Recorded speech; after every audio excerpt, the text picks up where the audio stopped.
देखो उत्तराखंड की भौगोलिक संरचना, ठीक है? हमें पता है कि उत्तराखंड 53,483 वर्ग किलोमीटर का है, कोई दिक्कत नहीं है। और जो उत्तराखंड राज्य जो है 28 डिग्री 43 से 31 डिग्री 27 उत्तरी अक्षांश में स्थित है, जिसका अक्षांशीय विस्तार है 2 डिग्री 44, ठीक है? उत्तराखंड राज्य का 28 डिग्री 43 से 31 डिग्री 27 उत्तरी अक्षांश में स्थित है, जिसका अक्षांशीय विस्तार है 2 डिग्री 44, ठीक हो गया? और उत्तराखंड राज्य का 77 डिग्री 34 से लेके 81 डिग्री 02 पूरी देशांतर के मध्य में स्थित है। और इसका देशांतरी विस्तार की बात की जाए तो 3 डिग्री 28 देशांतरी विस्तार है, ठीक है? अक्षांशीय विस्तार 2 डिग्री 44 है, ठीक है? बात की जाए अगर उत्तराखंड राज्य का आकार कितना है तो मतलब कैसा है तो लगभग आयताकार है, ठीक हो गया? और सिडनी बुराड़ ने नदी घाटी के आधार पर कुमाऊं का वर्गीकरण करने पर उत्तराखंड क्षेत्र कुमाऊं हिमालय के अंतर्गत आता है, ठीक हो गया? और सतलज नदी से काली नदी तक 320 किलोमीटर तक ये विस्तृत है, ठीक है? हमें बताया 358 किलोमीटर पूर्व से पश्चिम तक इसकी चौड़ाई है, ठीक हो गया? और क्या मतलब लंबाई 358 किलोमीटर है, लंबाई ज़्यादा है और चौड़ाई 320 किलोमीटर है उत्तर से दक्षिण, ठीक है? उत्तराखंड राज्य का क्षेत्रफल है देश के कुल क्षेत्रफल का 1.69% है। और क्षेत्रफल की दृष्टि से मैं बताया राज्य का 18वां स्थान है, ठीक है? जबकि केंद्र शासित प्रदेशों की कुल मिलाकर 20वां स्थान है, ठीक है? राज्य के कुल क्षेत्रफल का 86.07%, ठीक हो गया? और जो कि पर्वतीय है और कुल क्षेत्र का 13.93% जो कि मैदानी है, कितना 7,448, ठीक है? एक याद कर लोगे तो फिर भी काम बन जाएगा, ठीक है?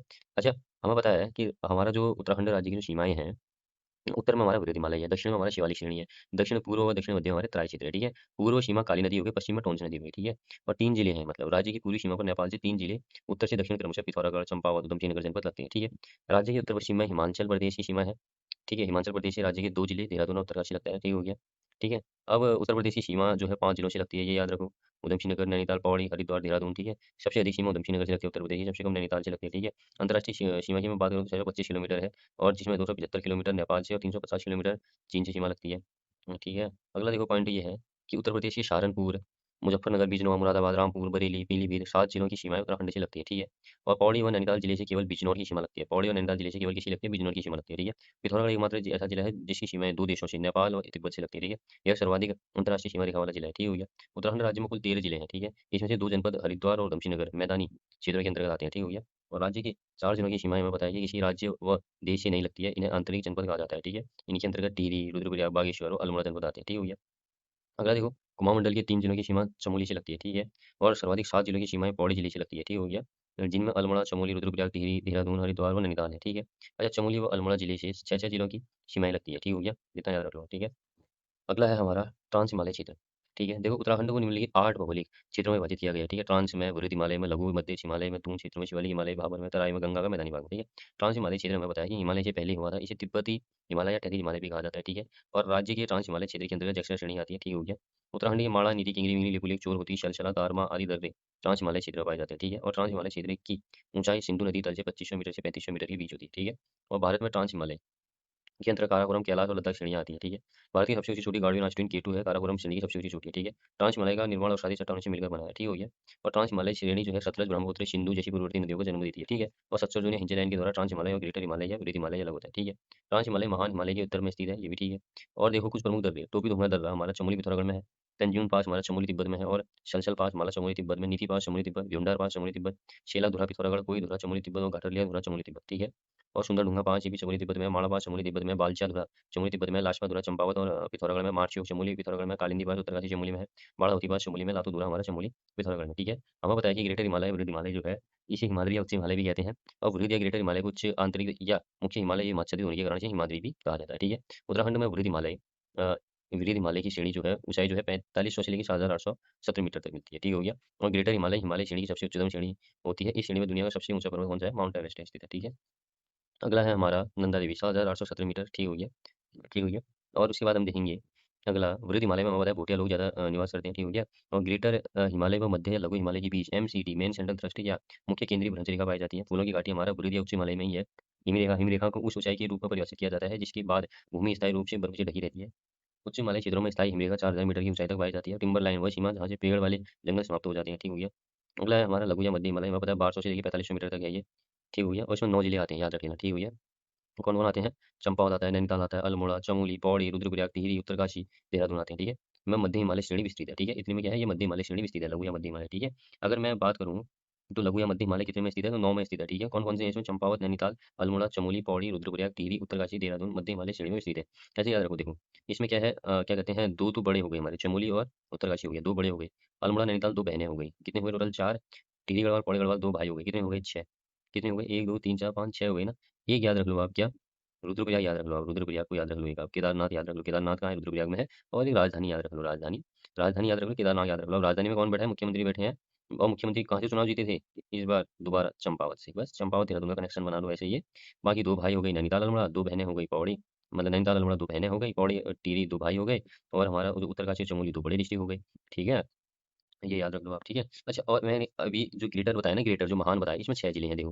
ग्रेटर में 6 हैं, लघु में 9 हैं, ग्रेटर में 6 कौन-कौन से हो गए? इसमें क्या कहते हैं देखो, एक चमोली आ गया हमारा, पिथौरागढ़ और उत्तरकाशी में तीनों सबसे बड़े आ गए, ठीक है। सबसे बड़े जिले कौन है? इन तीनों ही तो हैं। और सबसे छोटे जिले कौन है? रुद्रप्रयाग बागेश्वर। 3 सबसे बड़े, 2 सबसे छोटे, साथ में टिहरी गढ़वाल को भी ऐड कर दो, बस बन गए 6। ठीक हो गया। और याद रखना, वृद्ध हिमालय के ऊपरी क्षेत्रों में 40 से 80 सेंटीमीटर तक वर्षा होती है। ठीक हो गया। मतलब 40 से 80 मतलब 40 से 80 सेंटीमीटर तक होती है वर्षा यहाँ पर भी, ठीक है। सबसे कम वर्षा होती है वृद्ध हिमालय के ऊपरी क्षेत्र में, ठीक हो गया। ठीक है। और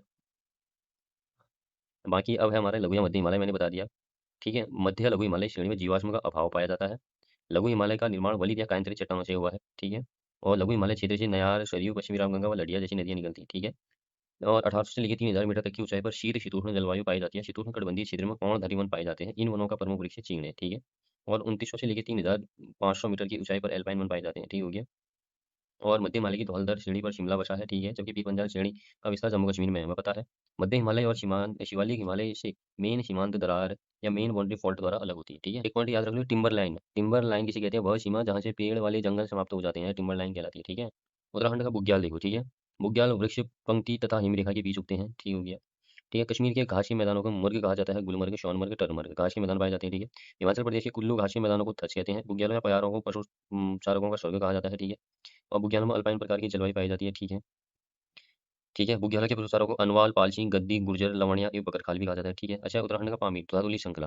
दुधाधुली श्रृंखला राज्य के मध्य लघु हिमालय क्षेत्र के अंतर्गत आती है। यह अल्मोड़ा, चमोली व पौड़ी जिलों में फैली हुई है, ठीक है। दुधाधुली श्रृंखला में 5 नदियों का उद्गम होता है, ठीक है। पश्चिमी रामगंगा, आटाकड़, बूनो, पश्चिमी नयार और पूर्वी नयार, ठीक है। दुधाधुली श्रृंखला की तली पर दूधताल स्थित है। दुधाधुली श्रेणी के आसपास कोदिया बगड़ में वीर चंद्र सिंह गढ़वाली जी का समाधि स्थल है। कोदिया बगड़ में प्रत्येक 12 जून को चंद्र सिंह गढ़वाली जी की स्मृति में मेला लगता है, ठीक है।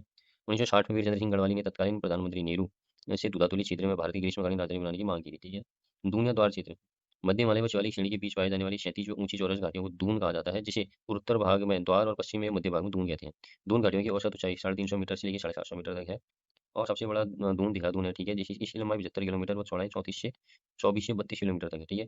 पातली दून नामक दून या द्वार नैनीताल जिले में स्थित है। कोठारी व चौकम नामक दून पौड़ी गढ़वाल में स्थित है। दून घाटियों में मानव जीवन के लिए अनुकूल परिस्थितियां पाई जाती हैं, जिस कारण इस क्षेत्र में अधिकतम जनघनत्व पाया जाता है। और दून क्षेत्र में उपोष्ण प्रकार की जलवायु पाई जाती है, ठीक है। दून क्षेत्र में उपोष्ण प्रकार की जलवायु पाई जाती है, ठीक है। अगला है शिवालिक क्षेत्र। शिवालिक को बाह्य हिमालय या हिमालय का पाद भी कहते हैं। यह हिमालय श्रृंखला की नवीनतम श्रेणी है, इस कारण इसमें जीवाश्म पाए जाते हैं, ठीक है। प्राचीनतम नाम मैना पर्वत है। शिवालिक का अर्थ शिव की भवें होता है, ठीक है। अगला देखो, शिवालिक श्रेणी में 7 जिले आते हैं। एक तो दक्षिणी देहरादून आता है, उत्तरी हरिद्वार आता है, मध्यवर्ती पौड़ी आता है और दक्षिणी चंपावत आता है, दक्षिणी अल्मोड़ा आता है, मध्यवर्ती नैनीताल आता है और दक्षिणी टिहरी गढ़वाल आता है, ठीक है। और शिवालिक की श्रृंखला की चोटियों की ऊंचाई 700 से 1200 मीटर के बीच पाई जाती है, ठीक है। शिवालिक क्षेत्र में भूस्खलन व कटाव के कारण गहरी घाटियां पाई जाती हैं। राज्य में सर्वाधिक वर्षा शिवालिक हिमालय क्षेत्र बाह्य हिमालय में होती है, जो लगभग 200 से 250 सेंटीमीटर तक होती है। राज्य में सर्वाधिक पर्यटन केंद्र शिवालिक क्षेत्र में पाए जाते हैं। शिवालिक श्रेणी हिमालय से वृत्त सीमांत दरार या ग्रेट बाउंड्री फॉल्ट द्वारा अलग होती है। शिवालिक क्षेत्रों में गर्म गर्म शीतोष्ण जलवायु, आर्द्र उपोष्ण कटिबंधीय जलवायु पाई जाती है, ठीक है। बाबर क्षेत्र में बताया, बाबर क्षेत्र में जो है उबड़ खाबड़ एवं मिट्टी, कंकड़, पत्थर, मोटे बालू होती है। देखिए, बाबर क्षेत्र का निर्माण याद रखो, प्लीटोसीन युग में शिवालिक से उतरने वाली वेगवती नदियों द्वारा बहाकर लाए गए वजनी अवसादों के निक्षेप से हुआ। किस नदी के द्वारा? वेगवती नदियों द्वारा। अगला है तराई क्षेत्र। तराई क्षेत्र का निर्माण हमें बताया कि महीन कोणों वाली अवसादी चट्टानों से हुआ है। यहाँ दलदली प्रकार की मिट्टी पाई जाती है, पाताल तोड़ कुएं पाए जाते हैं। राज्य की पौड़ी व नैनीताल का दक्षिणी क्षेत्र और दक्षिण नगर का अधिकांश क्षेत्र तराई के अंतर्गत आता है, ठीक है। ठीक है। उपोष्ण प्रकार की जलवायु तराई क्षेत्र में पाई जाती है, ठीक है, उपोष्ण। बाकी गंगा का मैदानी क्षेत्र हो गया हमारा, राज्य के हरिद्वार जिले का अधिकांश भाग इस क्षेत्र में आता है, ठीक हो गया। और जो क्या कहते हैं, पुरानी मैदानी मैदानी भूमि का वह क्षेत्र जहाँ तक बाढ़ का पानी नहीं पहुँच पाता उसे बांगर या पुरानी जलोढ़ कहते हैं, ठीक है। जहाँ तक पानी पहुँचता है बदलती रहती है, जो मिट्टी से खादर या नई जलोढ़ कहते हैं। अगला है हमारा कुछ प्रमुख घाटियाँ, जैसे दून घाटी है। यह राज्य का मुख्य कृषि उपज वाला क्षेत्र भी है। ये उच्च जनघनत्व वाला क्षेत्र भी है, दून घाटी, ठीक है। अगला है नेलांग घाटी। उत्तरकाशी तिब्बत की सीमा पर स्थित है। यह घाटी पूर्व में स्थित व्यापार का मुख्य मार्ग भी था, ठीक हो गया। शोर घाटी, पिथौरागढ़ नगर जिसे पूर्व में शोर घाटी कहा जाता था, इस घाटी को मिनी कश्मीर कहा जाता है, ठीक है। उर्गम घाटी, इस घाटी का प्रवेश द्वार शलना नामक गांव को कहा जाता है, ठीक है। बाकी जो हमारी है ये दारमा, चौदांश, ब्यास घाटी, यह घाटी सीमांत की शौका जनजातियों का निवास स्थल है, ठीक हो गया। और अगला है हर्षिल घाटी। इस क्षेत्र के निवास में विल्सन नामक अंग्रेज का बहुत बड़ा योगदान है, जिसे किंग ऑफ हर्षिल कहा जाता है, ठीक है। रवाई घाटी उत्तरकाशी जनपद में है। इस घाटी में कमल नदी घाटी लाल चावल के लिए जानी जाती है, ठीक है। अगला है भैरव घाटी। भागीरथी नदी क्षेत्र में जाड़गंगा भागीरथी नदी के संगम पर स्थित घाटी है। ठीक है। भगवान भैरव के मंदिर होने के कारण भैरव घाटी नाम पड़ा इसका। इस घाटी में काला धन नामक ब्रिटिश अधिकारी द्वारा बनाया गया लोहे का पुल प्रसिद्ध है। ठीक है। हरकी-दून उत्तरकाशी में हमारा गोविंद नेशनल पार्क के अंतर्गत स्थित ओसला नामक गांव से कुछ दूरी पर शांकरी रेंज में यह क्षेत्र है। इस घाटी को देवताओं की घाटी कहा जाता है। इसका प्रवेश द्वार पुरोला को कहा जाता है। ठीक है। अगला देखो कुछ घाटियाँ, स्कंद घाटी कहाँ है हमारी? अगस्त्य मुनि रुद्रप्रयाग में है। केदार घाटी केदारनाथ गौरीकुंड में है। मधमेश्वर घाटी ऊखीमठ हो गया। उर्गम घाटी नीति घाटी चमोली जोशीमठ। पिंडर घाटी हमारा ग्वालदम कर्णप्रयाग हो गया। निर्मला घाटी हापला घाटी गोपेश्वर में। अलकनंदा घाटी बद्रीनाथ। माड़ा घाटी हमारा चमोली बद्रीनाथ। चिनाब घाटी जोशीमठ फूलों की नई घाटी फूलों की नई घाटी जोशीमठ में। चिनाब घाटी फूलों की घाटी वहाँ की बद्रीनाथ हेमकुंड। पाणा ईरानी घाटी चमोली निजमुला। ठीक हो गया। भैरव घाटी वरुणा घाटी वारशु घाटी ये सब उत्तरकाशी में। गंगराशिव घाटी पौड़ी नयार घाटी शतकुली पौड़ी। ठीक हो गया। अगला है हमारा ये दारमा घाटी हमारा धारचूला पिथौरागढ़। शोर घाटी पिथौरागढ़। कत्तूर घाटी गरुड़ बैजनाथ बागेश्वर। बारारो घाटी सोमेश्वर अल्मोड़ा। गिवाड़ घाटी चौकुटिया अल्मोड़ा। गगास घाटी बगवाली पोखर अल्मोड़ा। टोंच घाटी टोंच प्रभाग मोरी त्यूणी। दून घाटी देहरादून मसूरी। गौरा घाटी चक्राता और जौनसा। रवाएं घाटी रवाई मंडल और उत्तरकाशी। रानी घाटी रानी ताव तराशू। तोता घाटी ऋषिकेश। बादल घाटी जौनपुर टिहरी। हेमल घाटी चंबा टिहरी। बिलंगना घाटी गुना केदार टिहरी। गंगा घाटी गंगोत्री देवप्रयाग। हरकीदून घाटी हरकीदून उत्तरकाशी। पैनों घाटी रिकड़ी खाल कोटद्वार। ठीक है। बाकी घाटियों में बसे शहर में बताया देहरादून पिथौरागढ़ चंपावत बागेश्वर। ठीक है। अच्छा उत्तराखंड में सर्वाधिक असर डालने वाली प्राकृतिक आपदा है भूकंप। ठीक है। इनका कारण राज्य के हिमालय क्षेत्रों में प्लेटों की गतिशीलता और भ्रंशों की उपस्थिति का पाया जाना है। ठीक है। भूकंप मापी संयंत्रों को हमें पता है सीस्मोग्राफर कहते हैं, जबकि भूकंप के अध्ययन को सीस्मोलॉजी कहते हैं। भूकंप की तीव्रता रिएक्टर के स्केल से मापी जाती है। वह स्थान जहाँ भूकंप की उत्पत्ति होती है उसे फोकस या नाभि कहते हैं। ठीक हो गया। और जहाँ भूकंप तरंगें सबसे पहले पहुंचती हैं उसे एपिसेंटर कहते हैं। ठीक है। भारत के कुल भूकंपों में कुल 68% भूकंप हिमालय क्षेत्रों में ही आते हैं। ठीक है। और क्या कहते हैं, बाकी जो भूकंपों को भूकंपीय ज़ोन की दृष्टि से 4 ज़ोनों में बाँटा गया है, जिसमें उत्तराखंड में 2 ज़ोन हैं। पहले 4-5 थे, अब ये 5 और 6 हो गए हैं। ठीक है। 5वाँ ज़ोन और 6ठा ज़ोन हो गया है अब। ठीक है। अगला है संवेदनशील ज़ोन, जो अब ये जो 4 था ये 5 हो गया है। अब इसमें देहरादून, टिहरी, उत्तरकाशी, नैनीताल, उधमसिंह नगर। और अति संवेदनशील ये 5 था, ये 6 हो गया है। इसमें चमोली, रुद्रप्रयाग, अल्मोड़ा, बागेश्वर, पिथौरागढ़, चंपावत आ गए। ठीक हो गया। चमोली और रुद्रप्रयाग जनपद भूकंप की दृष्टि से अति संवेदनशील हैं और राज्य में भूकंप की तीव्रता मापने के लिए 3 भूकंप मापी स्टेशन हैं, देहरादून, टिहरी और गरुड़गंगा। ठीक है। उत्तराखंड सरकार द्वारा भूकंप से बचने के लिए भूदेव ऐप शुरू किया है। यह 5 मैग्नीट्यूड से ऊपर भूकंप जाने आने पर सायरन के माध्यम से लोगों को सतर्क करेगा। ठीक है। 6वां विश्व आपदा प्रबंधन सम्मेलन 28 नवंबर से 1 सितंबर 2023 तक देहरादून के ग्राफिक एरा में आयोजित किया है। ठीक है। अगला है हमारा भूकंप भूकंप प्राकृतिक आपदा। ठीक है। 22 मई 1803 को आई थी, 6 का उत्तरकाशी में। सितंबर 1803 को आया था, 9 का बद्रीनाथ में। ठीक है। बाकी 4 जून 1945 को आया था, 6.5 का अल्मोड़ा में। ठीक है। ये याद रखना। अच्छा भूस्खलन इंपोर्टेंट है हमारा। ठीक है। ठीक है। नैनीताल में पहले सबसे पहले भूस्खलन की घटना 1866-67 में अल्मा पहाड़ी में हुई थी। विरही गंगा भूस्खलन में बताया 6 सितंबर 1893। ठीक हो गया। इस भूस्खलन के बाद विरही गंगा पर एक झील का निर्माण हुआ, जिसे गौना ताल या दुर्मी ताल कहा जाता है। ठीक है। इस ताल का सर्वेक्षण तत्कालीन भारतीय भूवैज्ञानिक सर्वेक्षक टी एच हॉलैंड ने किया तथा उन्होंने एक भविष्यवाणी की कि यह ताल 1 साल के अंतर्गत टूट जाएगी। ठीक है। और ब्रिटिश प्रशासन ने इस संभावित आपदा को भांपते हुए तत्कालीन अधीक्षक अभियंता पुल फोर्ड व जिला सर्वेक्षक पंडित हरिकृष्ण पंत के नेतृत्व में टीम भी की। ठीक हो गया। अच्छा गौला ताल 25 अगस्त 1894 में टूटा, परंतु इस समय झील टूटने से जनहानि नहीं हुई थी। पहली बार तो 25 अगस्त 1894 को टूटा। उसके बाद 20 जुलाई 1970 को गौना ताल पुनः टूटा, जिससे चमोली की पिपलकोटी व हेलंग घाटी के बीच स्थित बैलाकुची में आपदा आई। किसमें आई? बैलाकुची में आपदा आई और इसी समय चमोली जनपद का मुख्यालय चमोली से गोपेश्वर स्थानांतरित कर दिया गया। देखो शिमली भूस्खलन, ये बहुत इंपॉर्टेंट है। शिमली शिमली भूस्खलन कर्णप्रयाग के ग्वालदम के मध्य हुआ था। शिमली। ठीक है। कर्णप्रयाग ग्वालदम। अगस्त 1977 में तवा घाट में भूस्खलन हुआ था। 23 जून 1980 को उत्तरकाशी के ज्ञानशू में भूस्खलन से तबाही हुई थी। नैनीताल में सबसे बड़ा भूस्खलन शेर का डांडा पहाड़ी पर 18 सितंबर 1880 ईस्वी को हुआ था, जिसमें 151 लोग मलबे से दबकर मर गए थे। 1983 में बागेश्वर के कर्मी में भूस्खलन हुआ था। 1990 में नीलकंठ क्षेत्र में भूस्खलन से 100 व्यक्तियों की मृत्यु हो गई थी। पिथौरागढ़ के बेरीनाग में भूस्खलन की घटना 1996 ईस्वी में हुई थी और ऊखीमठ भूस्खलन 11 अगस्त 1998 में हुआ था। ठीक है। ब्योंगाड़ भड़ासू भूस्खलन 2001 में रुद्रप्रयाग में हुआ था। ठीक है। 2002 अगस्त में टिहरी के बूढ़ा केदार में भूस्खलन हुआ था। टिहरी बांध भूस्खलन अगस्त 2004 में हुआ। अगस्त 2009 में पिथौरागढ़ के मुनस्यारी में भूस्खलन हुआ था और कपकोट भूस्खलन 2010 में हुआ था। मालवा भूस्खलन पिथौरागढ़ में हुआ था 18 अगस्त 1998 को। ठीक है। मालवा भूस्खलन में राहत अभियान के लिए ऑपरेशन ब्लू एंजन चलाया गया। मालवा भूस्खलन में भारतीय नृत्यांगना प्रतिमा बेदी का निधन हुआ था। ठीक है। ऐसे कुंवारी गांव भूस्खलन था, ये बागेश्वर चमोली सीमा में था। 13 जून 2013 को बड़ा भूस्खलन हुआ। इस भूस्खलन से कुंवारी झील पिंडर घाटी का निर्माण हुआ। अगला है रुद्रप्रयाग, ये छोड़ो। ठीक है। अच्छा अगला देखो अब शिलक्यारा सुरंग में भूस्खलन। इसकी लंबाई 4.531 है। इस सुरंग की निर्माण 1 जुलाई 2018 में हुआ। सुरंग का महत्व यह था कि गंगोत्री यमुनोत्री को जोड़ने वाला महत्वपूर्ण मार्ग है। ठीक हो गया। अच्छा द प्रॉमिस एक ऑस्ट्रेलियाई सुरंग विशेषज्ञ अर्नोल्ड डिस्क द्वारा लिखित यह पुस्तक ऑपरेशन जिंदगी के नाम से प्रसिद्ध शिलक्यारा सुरंग रेस्क्यू मिशन पर आधारित है। ठीक है। अच्छा द ट्रिम्प ऑफ शिलक्यारा, ये पुस्तक के लेखक प्रोफेसर दुर्गेश पंत है। और operation Silkyara the 17 days rescue mission पुस्तक के लेखक शरद कुमार त्रिपाठी हैं। ठीक हो गया। अगला है देखो यमुनोत्री हाईवे में निर्माणाधीन शिलक्यारा बड़कोट सुरंग में भूस्खलन 12 नवंबर 2023 को हुआ, जिसमें 41 मजदूर 17 दिन तक फंसे रहे थे। ठीक है, रेस्क्यू के लिए तब चलाया गया ऑपरेशन शिलक्यारा। ठीक है, इस सुरंग में बचाव कार्य के लिए अंतर्राष्ट्रीय विशेषज्ञों की मदद के तहत ऑस्ट्रेलियाई मूल के सुरंग विशेषज्ञ प्रोफेसर अर्नोल्ड डिस्क ने हिस्सा लिया। ठीक है। अच्छा, राज्य में बाढ़। देखो, सबसे पहले 14 सितंबर 1951 को शतपुली में पूर्वी नयार नदी पर बाढ़ के कारण काफ़ी मात्रा में जनधन की हानि हुई थी। 8 सितंबर 1967 में नानक सागर बांध टूटने के कारण बाढ़ से 80 लोगों की मृत्यु हो गई। 2012 में उत्तरकाशी की गैसी गंगा में बाढ़ के कारण जनधन की काफ़ी क्षति हुई। ध्वनि प्रदूषण मापन केंद्र 4 जनपदों देहरादून, हरिद्वार, नैनीताल और उधमसिंह नगर में ध्वनि प्रदूषण मापन केंद्र स्थापित है। अगला है वायु गुणवत्ता मापन केंद्र। राज्य के 4 जनपदों देहरादून, हरिद्वार, नैनीताल, उधमसिंह नगर में वायु गुणवत्ता मापन केंद्र स्थापित है। और केदारनाथ आपदा 2013 की है। केदारनाथ में सबसे बड़ी आपदा 16-17 जून 2013 में आई थी हुई है। आपदा का कारण बताया जाता है चोराबाड़ी ग्लेशियर की ऊपरी परत टूटकर गांधी सरोवर गिरना और मंदाकिनी नदी का प्रभाव बढ़ जाना। 17 जून से लेकर के 2 जुलाई तक ऑपरेशन सूर्या होप चलाया था थल सेना के द्वारा एवं भारतीय वायुसेना के द्वारा ऑपरेशन राहत। याद रखना, थल सेना के द्वारा सूर्या होप, भारतीय वायुसेना के द्वारा ऑपरेशन राहत। ठीक है। अगला है 16-17 जून 2013 की आपदा को सीबीएसई बोर्ड ने disaster in Uttarakhand rain of terror के नाम से पाठ्यक्रम में शामिल किया था। ठीक है। इशू ऑपरेशन केदार के तहत केदार घाटी का पुनर्निर्माण का कार्य शुरू किया गया। अच्छा देखो, अगला है उत्तराखंड में आपदा प्रबंधन। देखो, भारत में आपदा प्रबंधन 2005 को जनवरी 2006 से लागू किया गया और आपदा प्रबंधन मंत्रालय का गठन करने वाला देश का प्रथम राज्य उत्तराखंड है। ठीक है। राष्ट्रीय आपदा प्रबंधन प्राधिकरण का अध्यक्ष प्रधानमंत्री होता है, जबकि राज्य आपदा प्रबंधन प्राधिकरण का अध्यक्ष मुख्यमंत्री होता है। प्राकृतिक आपदा से निपटने के लिए राज्य सरकार ने ऑस्ट्रेलियाई मॉडल पर आपदा प्रबंधन मंत्रालय एवं आपदा प्रबंधन मंत्री की अध्यक्षता में राज्य स्तर पर आपदा प्रबंधन एवं न्यूनीकरण केंद्र और राज्य आपदा प्रबंधन प्राधिकरण का गठन किया है। आपदा प्रबंधन के संदर्भ में शमन शब्द का तात्पर्य होता है आपदा के प्रभाव एवं संवेदनशीलता को कम करना। राज्य स्तर पर आपदा प्रबंधन के लिए आपातकालीन नंबर 1070 तथा जनपद स्तर पर आपातकालीन नंबर 1077 जारी किया गया। जुलाई 2013 से राज्य सरकार ने नदी तटों के किनारे 200 मीटर तक निर्माण कार्य में रोक लगाई गई और 9 अक्टूबर 2013 को राज्य में एनडीआरएफ की तर्ज पर एसडीआरएफ का गठन हुआ। भारत सरकार ने एनडीआरएफ की स्थापना 19 जनवरी 2006 में की थी। ठीक है। अच्छा, जागरूकता के लिए आपदा प्रबंधन नामक त्रैमासिक पत्रिका का प्रकाशन किया जा रहा है। प्रत्येक जिलाधिकारी को आपदा प्रबंधन के लिए 50 लाख रुपए की धनराशि उपलब्ध की जाती है। ठीक है। अच्छा, उत्तराखंड देश का पहला राज्य है जिसने आपदा में फंसे लोगों को रेस्क्यू करने के लिए ड्रोन फोर्स का गठन किया है। बॉम्बे बकेट ऑपरेशन हमें पता है कि 2024 में ही किया गया था। ठीक है। M117 V5 हेलीकॉप्टर पर विशेष कंटेनर को केबल से लटकाया था। उसके तहत फिर नैनीताल की जंगल की आग बुझाई थी।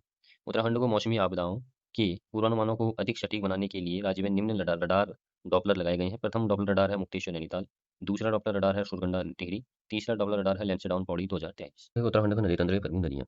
देखो, हमें पता है उत्तराखंड में गंगा गंगा यहीं से निकलती है, यमुना, काली, ये 3 जो प्रमुख प्रमुख प्रवाह तंत्र हैं उत्तराखंड से ही निकलती है। ठीक है। अच्छा, उत्तराखंड में पंचधाराओं के अंतर्गत जो पंचधारा है ना उत्तराखंड में मानी जाती है, उसमें अलकनंदा आती है, भागीरथी, मंदाकिनी, पिंडर, नंदाकिनी ये आदि नदियाँ आती है। ठीक है। अच्छा, उत्तराखंड की सबसे अधिक प्रवाह पथ वाली नदी की अगर मैं बात करूँ तो वो काली या शारदा मानी जाती है।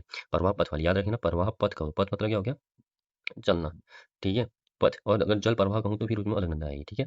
अच्छा, अगला पॉइंट है, हमें पता है कि महान हिमालय से निकलने वाली नदियाँ, देखो भागीरथी, अलकनंदा, मंदाकिनी, पिंडर, नंदाकिनी, बेलंगना, यमुना, टोंस, काली, ये सब ग्रेटर हिमालय से निकलती है, महान हिमालय से। ठीक है। अगर लघु हिमालय की बात करूँ, मध्य लघु हिमालय की मैं बात करूँ, तो पश्चिमी रामगंगा हो गई हमारी। ठीक है। पश्चिमी रामगंगा हो गई, पूरी नयार हो गई, पश्चिमी नयार, खो, सरयू, कोशी, गोमती, पनार, ग्वाला, लड़िया आदि। ठीक है। उत्तराखंड में नदियों की अफवाह का प्रारूप जो है वृक्षाकार दिखाई पड़ता है। ठीक है। उत्तराखंड में नदियों की अफवाह का जो प्रारूप है ना, वैसे दिखाई पड़ता है, वृक्षाकार दिखाई पड़ता है। और राज्य की लगभग सभी नदियों का प्रवणता हाश प्रारंभिक अवस्था पर उत्तम, जबकि संगम के निकट न्यूनतम होता है। याद रखना, बहुत इंपॉर्टेंट पॉइंट बता रहा हूँ। राज्य की लगभग सभी नदियों का प्रवणता हाश प्रारंभिक अवस्था पर तो उच्चतम होता है। ठीक है। जबकि संगम के निकट न्यूनतम होता है। ठीक है। अच्छा, गंगा नदी प्रवाह तंत्र। ठीक है। गंगा नदी प्रवाह तंत्र की बात करूँ, देखो गंगोत्री हिमनद से निकलती है गंगा। ठीक है। 3900 मीटर की ऊंचाई से निकलती है और भागीरथी के नाम से जानी जाती है, जो शुष्क में निकलती है। और भारत में गंगा नदी की कुल लंबाई 25-25 है, मैं बताया। और राज्य में देवप्रयाग से हरिद्वार तक गंगा की लंबाई 96 किलोमीटर है। ठीक है। अगर मैं उत्तराखंड की बात करूँ तो उत्तराखंड में गंगा नदी 110 किलोमीटर मार्ग तय करती है एनसीईआरटी के अनुसार। वैसे अगर आपके क्वेश्चन अगर उत्तराखंड की प्रोफेक्शन में आएगा तो देहरादून देवप्रयाग से हरिद्वार तक गंगा सिर्फ 96 किलोमीटर तक है। ठीक है। और देखो, हमें पता है कि भागीरथी नदी और अलकनंदा नदी का संगम टिहरी के देवप्रयाग में होता है, जहाँ पर गंगा नदी का नामकरण होता है। ठीक है। देवप्रयाग में भागीरथी व अलकनंदा सास और बहू के रूप में मिलती हैं। 4 नवंबर 2008 को गंगा नदी को राष्ट्रीय नदी घोषित किया गया। ठीक है। गंगा नदी संरक्षण एवं स्वच्छता के लिए 1985 में गंगा एक्शन प्लान ये 2014 में नमामि गंगे परियोजना शुरू की। और करुणाश्रम के निकट बहने वाली मालिनी नदी उत्तर प्रदेश के बिजनौर की रावली में गंगा नदी से मिलती है। ठीक है। अच्छा, गंगा नदी के उपवाह तंत्र की मैं बात करूँ तो ये भागीरथी नदी उपतंत्र, अलकनंदा नदी उपतंत्र, ये नया नदी उपतंत्र है। ठीक है। अब हम देखेंगे सबसे इंपॉर्टेंट फैक्ट है, केदारनाथ में गंगा नदी के जलागम क्षेत्र को सप्त समुद्री तीर्थ के नाम से जाना जाता है। केदारखंड में गंगा नदी का जो जलागम क्षेत्र है ना, उसको सप्त सामुद्रिक तीर्थ के नाम से जाना जाता है। और ये सप्त सामुद्रिक स्रोत के अंतर्गत अलकनंदा, धौली, नंदाकिनी, पिंडर, मंदाकिनी, भागीरथी, नयार नदियाँ आती हैं। ठीक है। ठीक, केदारखंड में गंगा के सलागम क्षेत्र को सप्त सामुद्रिक तीर्थ के नाम से जाना जाता है। इसी सप्त सामुद्रिक स्रोत के अंतर्गत अलकनंदा, धौली, नंदाकिनी, पिंडर, मंदाकिनी, भागीरथी, नयार नदियाँ आती है। ठीक है। अगला है हमारा राज्य में गंगा की सहायक नदियाँ है, पौड़ी, व्यास, घाट के पास फूलचट्टी जो है वहाँ पर बाईं ओर से नयार नदी में मिलती है। ठीक है। और शिवपुरी हेवल नदी, इसका उद्गम स्थल सुकुंडा पर्वत है। और ऋषिकेश जो है दाईं ओर चंद्रभागा नदी हो गई। और रायवाला में हमारी सोंग नदी मिलती है। और हरिद्वार रुड़की में हमारी रतमो नदी है, सोलनी नदी मिलती है। ठीक है। अच्छा, भागीरथी नदी उप प्रवाह तंत्र। अच्छा, रामायण के अनुसार राजा शकर के 60,000 पुत्रों के उद्धार के लिए उनके वंशज भगीरथ ने गंगोत्री में तपस्या की, जिनके नाम पर भागीरथी नाम का नामकरण हुआ। ये तो छोड़ेंगे ज़रूर। अच्छा, गंगोत्री से देवप्रयाग तक भागीरथी की लंबाई 205 किलोमीटर है और गोमुख गंगोत्री के बीच भागीरथी से आकाशगंगा से निकल मिलती है, ठीक है। अगला है, देखो, केदारनाथ मतलब केदारगंगा गंगोत्री के पास भागीरथी से संगम बनाती है, जिसके बाद भागीरथी के क्रमशः रुद्रगंगा, जाड़गंगा, जिसको जाह्नवी बोलते हैं, मीनू गंगा, शिया गंगा, श्रीगंगा आदि नदी निकलती है, ठीक है। रुद्रगंगा ग्लेशियर से जाड़गंगा थांगला दर्रे के पास शिमला से निकलती है, जबकि केदारताल से अशी गंगा टोंडीताल से निकलती है। याद रखना, रुद्रगंगा रुद्रगेरा ग्लेशियर से, रुद्रगंगा कहाँ से निकलती है? रुद्रगेरा ग्लेशियर से, रुद्रगंगा रुद्रगेरा ग्लेशियर, जाड़गंगा थांगला दर्रे से और केदारगंगा केदारताल से, अशी गंगा डोंडीताल से, ठीक है। अगला है, भागीरथी नदी उत्तरकाशी में टिहरी जनपद में तरासू बैंड के बाद प्रवेश करती है। भागीरथी नदी उत्तरकाशी से टिहरी जनपद में तरासू बैंड के बाद प्रवेश करती है और भागीरथी में टिहरी जनपद में भिलंगना एवं जलकूट नदी मिलती है, ठीक है। भागीरथी में टिहरी जनपद में भिलंगना एवं जलकूट नदी मिलती है, ठीक है। अच्छा, भिलंगना नदी जो है टिहरी खतरनी ग्लेशियर से निकलती है, जो भागीरथी की सबसे बड़ी सहायक नदी है, ठीक है। और भिलंगना की लंबाई 110 किलोमीटर है। इसकी सहायक नदी धर्मगंगा, दूध गंगा, बाल गंगा, जिसे बाल खिला भी बोलते हैं, मीत गंगा, ठीक है। बाल गंगा धर्मगंगा नदी के संगम पर बूढ़ा केदार स्थित है और भागीरथी व भिलंगना के संगम पर गणेश प्रयाग के नाम से जाना जाता है। भागीरथी व भिलंगना के संगम को गणेश प्रयाग के नाम से जाना जाता है, ठीक है। देखो, जैसे गौमुख से यहाँ से निकल गई ना, देखो गौमुख से यहाँ से भागीरथी निकल गई, सबसे पहले इसमें आकाशगंगा आ रही है, देखो। आकाशगंगा के बाद में भुजगड़ी आ रही है इसमें, ठीक है, जो भोजगाड़ आ रही है, ठीक है। फिर इसमें देवगाड़ आ रही है, देखो। फिर केदार गंगा मिल रही है गंगोत्री धाम में, फिर केदार ताल से आ रही है। फिर रुद्रगंगा आ रही है, रुद्रगंगा ग्लेशियर से आ रही है। फिर थराली आ रही है, खीर गंगा तराली में, ठीक है। फिर भैरव घाटी में जाड़ गंगा आ रही है, थांगला दर्रे के पास। फिर हर्षिल में जलधि आ रही है। फिर मल्ला में पिलंगाड़ आ रही है। फिर डोंडीताल में अशी गंगा, डोंडीताल से अशी गंगा आ रही है, गंगोत्री में मिल रही है। फिर उत्तरकाशी में इंद्रावती नदी मिल जाती है, ठीक है, इंद्रावती नदी मिल जाती है। फिर उसके बाद थोड़ा आगे देखेंगे हम, फिर बंदरपुर सीधे पड़ता है, वहाँ पे वरुणा नदी आ रही है उत्तरकाशी में। फिर ये जलकूट नदी हमें मिल रही है यहाँ पर भी, ठीक है, प्रतापनगर साइड, ठीक है। और क्या कहते हैं, और फिर ये शस्त्रधारा, ये शस्त्रधारा से आ रही है यहाँ पर, ये शस्त्रताल से आ रही है धर्मगंगा। और ये महासरताल, महासरताल से आ रही है बालगंगा। शस्त्रताल से धर्मगंगा, महासरताल से बालगंगा, ये आपस में मिल रही है। ये कहाँ पर भी बूढ़ा केदार में मिल रही है। तो फिर ये बालगंगा के नाम से आगे बढ़ रही है।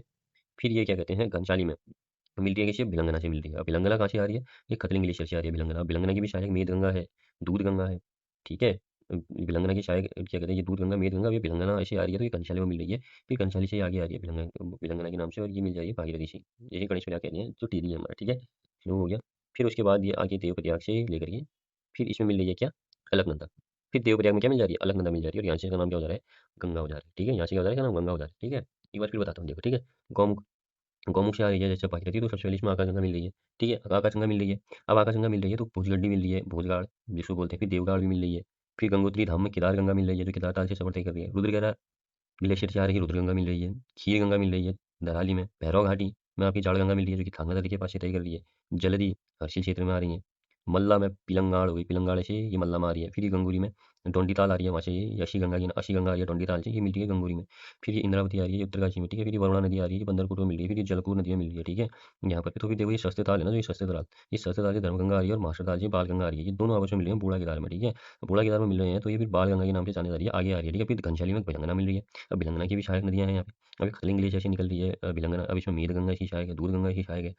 तो फिर अब ये गणेश प्रयाग में आकर के मिल जा रही है। उसके बाद फिर देवप्रयाग आ रहा है। देवप्रयाग में फिर अलकनंदा मिल करके ये गंगा बना दे रही है, ठीक है।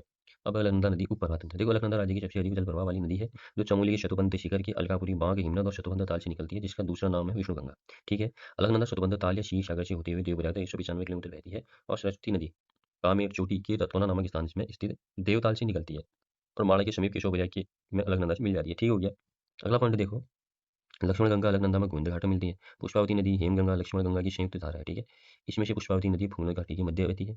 अलकनंदा की अन्य सहायक नदियां मृदगंगा, कंचनगंगा, श्रवणधारा, वसुधारा आदि है। और पश्चिमी धौलीगंगा 94 किलोमीटर नदी धौलगिरी की कुनगुल श्रेणी से निकलती है, जिसकी सहायक नदी गिरती व ऋषि गंगा फर्स्ट क्योगाड़ आदि है, ठीक है। विष्णु प्रयाग तक अलकनंदा को विष्णु गंगा के नाम से जाना जाता है। गिरती नदी किंगली बिंगली से निकलती है, जबकि ऋषि गंगा रैणी गांव के पास ग्लेशियर से निकलती है। अलकनंदा सरस्वती नदी केशव प्रयाग माणा चमोली। अलकनंदा पश्चिमी धौलीगंगा विष्णु प्रयाग प्रथम प्रयाग। अलकनंदा नंदागिनी नंद प्रयाग द्वितीय प्रयाग। अलकनंदा पिंडर कर्ण प्रयाग तृतीय प्रयाग हो गया। अलकनंदा मंदाकिनी रुद्र प्रयाग चतुर्थ प्रयाग हो गया। अलकनंदा भागीरथी देव प्रयाग पंचम प्रयाग हो गया। अलकनंदा खांडव नदी शिव प्रयाग पौड़ी हो गया। अलकनंदा कलगंगा नदी हेलन घाटी चमोली हो गया। अलकनंदा गौड़गंगा नदी पैनगंगा चमोली हो गया। अलकनंदा लक्ष्मण गंगा गोविंद घाट चमोली हो गया। अलकनंदा ढूंढी नदी ढूंढू प्रयाग चमोली हो गया, ठीक है। पश्चिमी धौलीगंगा के बाद अलकनंदा नदी में विरही गंगा या विरथी गरुड़ गंगा बालखिल या निगौल नदी मिलती है, ठीक है। बालखिल नदी का उद्गम स्थान तुंगनाथ रुद्रनाथ श्रेणी से है। और नंदागिरी नदी 56 किलोमीटर त्रिशूल पर्वत के पास नंदा घूमटी से निकलती है, और पुरानी कहावत है कि नंदागिरी नदी का जल देवताओं को नहीं चढ़ाया जाता, ठीक है। तो नंदागिरी नदी 56 किलोमीटर है, जो कि त्रिशूल पर्वत के पास नंदा घूमटी से निकलती है, ठीक है। देखो अगला, देखो, अब है पिंडर नदी। देखो, बागेश्वर में स्थित पिंडारी ग्लेशियर से निकलती है, जिसे कर्णगंगा भी कहते हैं। ये राज्य की सर्वाधिक तेज प्रवाह वाली नदी है, जिसकी लंबाई 105 किलोमीटर, और सहायक नदी हाटागढ़ जिसका उद्गम धुनातुली और कुपनी नदी है, ठीक है। मंदाकिनी नदी मंदराचल श्रेणी के चौराबड़ी ग्लेशियर के पास स्थित गांधी सरोवर से निकलती है, ठीक है। अच्छा पॉइंट है। अच्छा मैं अलकनंदा नदी तंत्र की बात करूँ, देखो ये रतवाना क्षेत्र, यहाँ पर भी रतवाना ग्लेशियर, यहाँ पर देवताल है, उस देवताल से यहाँ पर भी देखो ये, ठीक है, ये देवताल से यहाँ से सरस्वती नदी निकलती है, ये पॉइंट याद रखना बस, ठीक है। अब देखो यहाँ पर भी आता है स्वतंत्र ग्लेशियर और उसी के वहाँ पर भी है स्वतंत्र ताल, यहीं से निकलती है हमारी अलकनंदा। जैसे ही अलकनंदा यहाँ से निकलती है तो सबसे पहले इसमें एक जलप्रपात देखने को मिलता है, बहुत इंपॉर्टेंट, वसुंधरा जलप्रपात, ठीक है। फिर आगे आती है कि केशव प्रयाग में रुकती है, तो केशव प्रयाग में यहाँ पर मिलती है इसी सरस्वती नदी सबसे पहले। सरस्वती नदी वो सरस्वती नदी जो ये रतवाना ग्लेशियर के आसपास जो देवताल है वहाँ से निकल करके आ रही है, ठीक है। ये सरस्वती नदी, इसमें भीमपुल भी मिलता है, बहुत इंपॉर्टेंट है, भीमपुल किस नदी में मिलता है, सरस्वती नदी में मिलता है। अब फिर ऐसे ये माला से होते हुए आ रही है केशव प्रयाग में, पहुंच रही है तो यहाँ अलकनंदा से मिल जा रही है, ठीक है। फिर आ रहा है बद्रीनाथ, ठीक है। उसके बाद फिर आ रही है अभी हनुमान चट्टी, हनुमान चट्टी आ रही है तो यहाँ पर ऋषि गंगा 2 जो कि नीलकंठ पर्वत से आ रही है, जिसकी हाइट कितनी है 6597 जैसी हाइट है, कितनी इसकी हाइट 6597 जैसी हाइट है, ठीक है। 6597 जैसी हाइट है ऋषि गंगा, मतलब किसी मिल रही है ये अलकनंदा से मिल रही है, क्या मिल रही है, ऋषि गंगा 2, ठीक है। ये नीलकंठ पर्वत जो कि 6597 मीटर का है, वहाँ से ऋषि गंगा 2 आ रही है, तो वो मिल रही है कहाँ पे, हनुमान चट्टी में मिल रही है, इससे अलकनंदा से। फिर थोड़ा आगे आ रहा है तो खीरो घाटी, जैसे खीरो घाटी आ रही है तो खीरो घाटी में जो है खीराव गंगा मिल रही है, ठीक है। फिर पांडुकेश्वर वाला क्षेत्र यहीं पड़ता है, ठीक है। फिर है मेन गोविंद घाट, गोविंद घाट में मिलते हैं लक्ष्मण गंगा, लक्ष्मण गंगा वो लक्ष्मण गंगा, अब ये जो लक्ष्मण गंगा है ना, इसका जो है एक पार्ट तो है फूलों की घाटी, जो ये फूलों की घाटी से पुष्पोतिया ताल जो है वहाँ से आ रहा है हमारा पुष्पावती नदी, जिसे हम ब्योंडा नदी भी बोलते हैं, ठीक है। और यहाँ से आ रही है हेमकुंड लोकपाल झील से लक्ष्मण गंगा, याद रखना, फूलों की घाटी पुष्पोतिया ताल से आ रही है पुष्पावती नदी, ब्योंडा नदी जिसको बोलते हैं, हेमकुंड लोकपाल झील से आ रही है लक्ष्मण गंगा। अब आपस में आ रही है तो मिल रही है गगरिया में, अभी जैसे गगरिया में मिल रही है तो फिर ये लक्ष्मण गंगा के नाम से आ रही है और गोविंद घाट में मिल रही है। उसके बाद है काग नदी और काग भुसुंडी ताल, काग भुसुंडी ताल से आ रही है काग नदी, वो भी इससे मिलती है, ठीक है। फिर देखो कि विष्णु प्रयाग इंपोर्टेंट है, अब विष्णु प्रयाग जो है यहाँ पर यहाँ मिलती है पश्चिमी धौली गंगा, पश्चिमी धौली गंगा देखो, अब पश्चिमी धौली गंगा जो है यहाँ एक कुनकुल पर्वत है, ठीक है, इस क्षेत्र से ये निकल रही है। जैसे ही यहाँ से निकल रही है तो रेणी वाले क्षेत्र में इसमें ऋषि गंगा मिल रही है, पहली ऋषि गंगा, ठीक है, क्योंकि दूसरी ऋषि गंगा तो हनुमान चट्टी में मिल रही है, पहली ऋषि गंगा। फिर गिरथी नदी जो ये आ रही है मलारी में मिल रही है, ठीक है। फिर क्यों गाड़ इसमें मिल रही है, फिर विष्णु प्रयाग में आकर मिल जा रही है पश्चिमी वाली गंगा, ठीक है। यहाँ से कल्पगंगा आ रही है, अब कल्पगंगा जो है ये हेलन घाटी के आसपास मिल रही है। फिर थोड़ा आगे आ रहे हैं हम तो ये पेनखंडा, पेनखंडा क्षेत्र में गरुड़ गंगा पाताल गंगा मिल रही है। फिर बिरही गंगा इसमें मिल रही है। तुंगनाथ, तुंगनाथ से आ रही है बालखिल्य नदी, अभी बालखिल्य नदी है वो मिल रही है तिलफाटा, तिलफाटा क्षेत्र में, ठीक है। कहाँ मिल रही है ये, तिलफाटा क्षेत्र में मिल रही है, ठीक हो गया। फिर थोड़ा आगे देख रहे हैं हम नंद प्रयाग, अब नंद प्रयाग को क्या मिल रही है, नंदागिनी मिल रही है, जो कि नंगा जो कि नंदा गुमटी पर्वत से सफर तय करते आ रही है। उसके बाद है हमारा क्या, कर्ण प्रयाग, अब कर्ण प्रयाग में मिल रही है पिंडर नदी, पिंडर नदी मिल रही है। अब जो है ये दूधातुली आटागढ़, दूधातुली आटागढ़ वाला जो दूधातुली आटागढ़ ये हो गया, और ये जो है पिंडारी ग्लेशियर, पिंडारी ग्लेशियर से लेकर के ये हमारी जो और दूधातुली से आटागढ़ नदी आ रही है, पिंडागिरी गली ग्लेशियर से कर्णगंगा आ रही है, ठीक है, या पिंडारी नदी आ रही है, कर्णगंगा ये बोलते हैं, ठीक है। दूधातुली से हमारी आटागढ़ आ रही है, ये ऐसे आ रही है। अब यहाँ पर भी कुफनी नदी पिंडारी नदी में मिल रही है, शंभू नदी पिंडारी नदी में मिल रही है। फिर आ रही है हम ये कर्णप्रयाग में मिल जा रही है कौन सी, पिंडारी नदी, इस ठीक है, कर्णगंगा भी बोलते हैं। अब यहाँ देखेंगे चौराबाड़ी ताल है, यहाँ पर केदारनाथ वाले क्षेत्र में, यहाँ से आ रही है मंदाकिनी, अब ये मंदाकिनी मिल रही है कहाँ, तिलवाड़ा में, मतलब नहीं मंदाकिनी आ रही है, अब मंदाकिनी की सहायक हो गई एक लस्तर नदी, ये मिल रही है तिलवाड़ा में, इससे लस्तर नदी।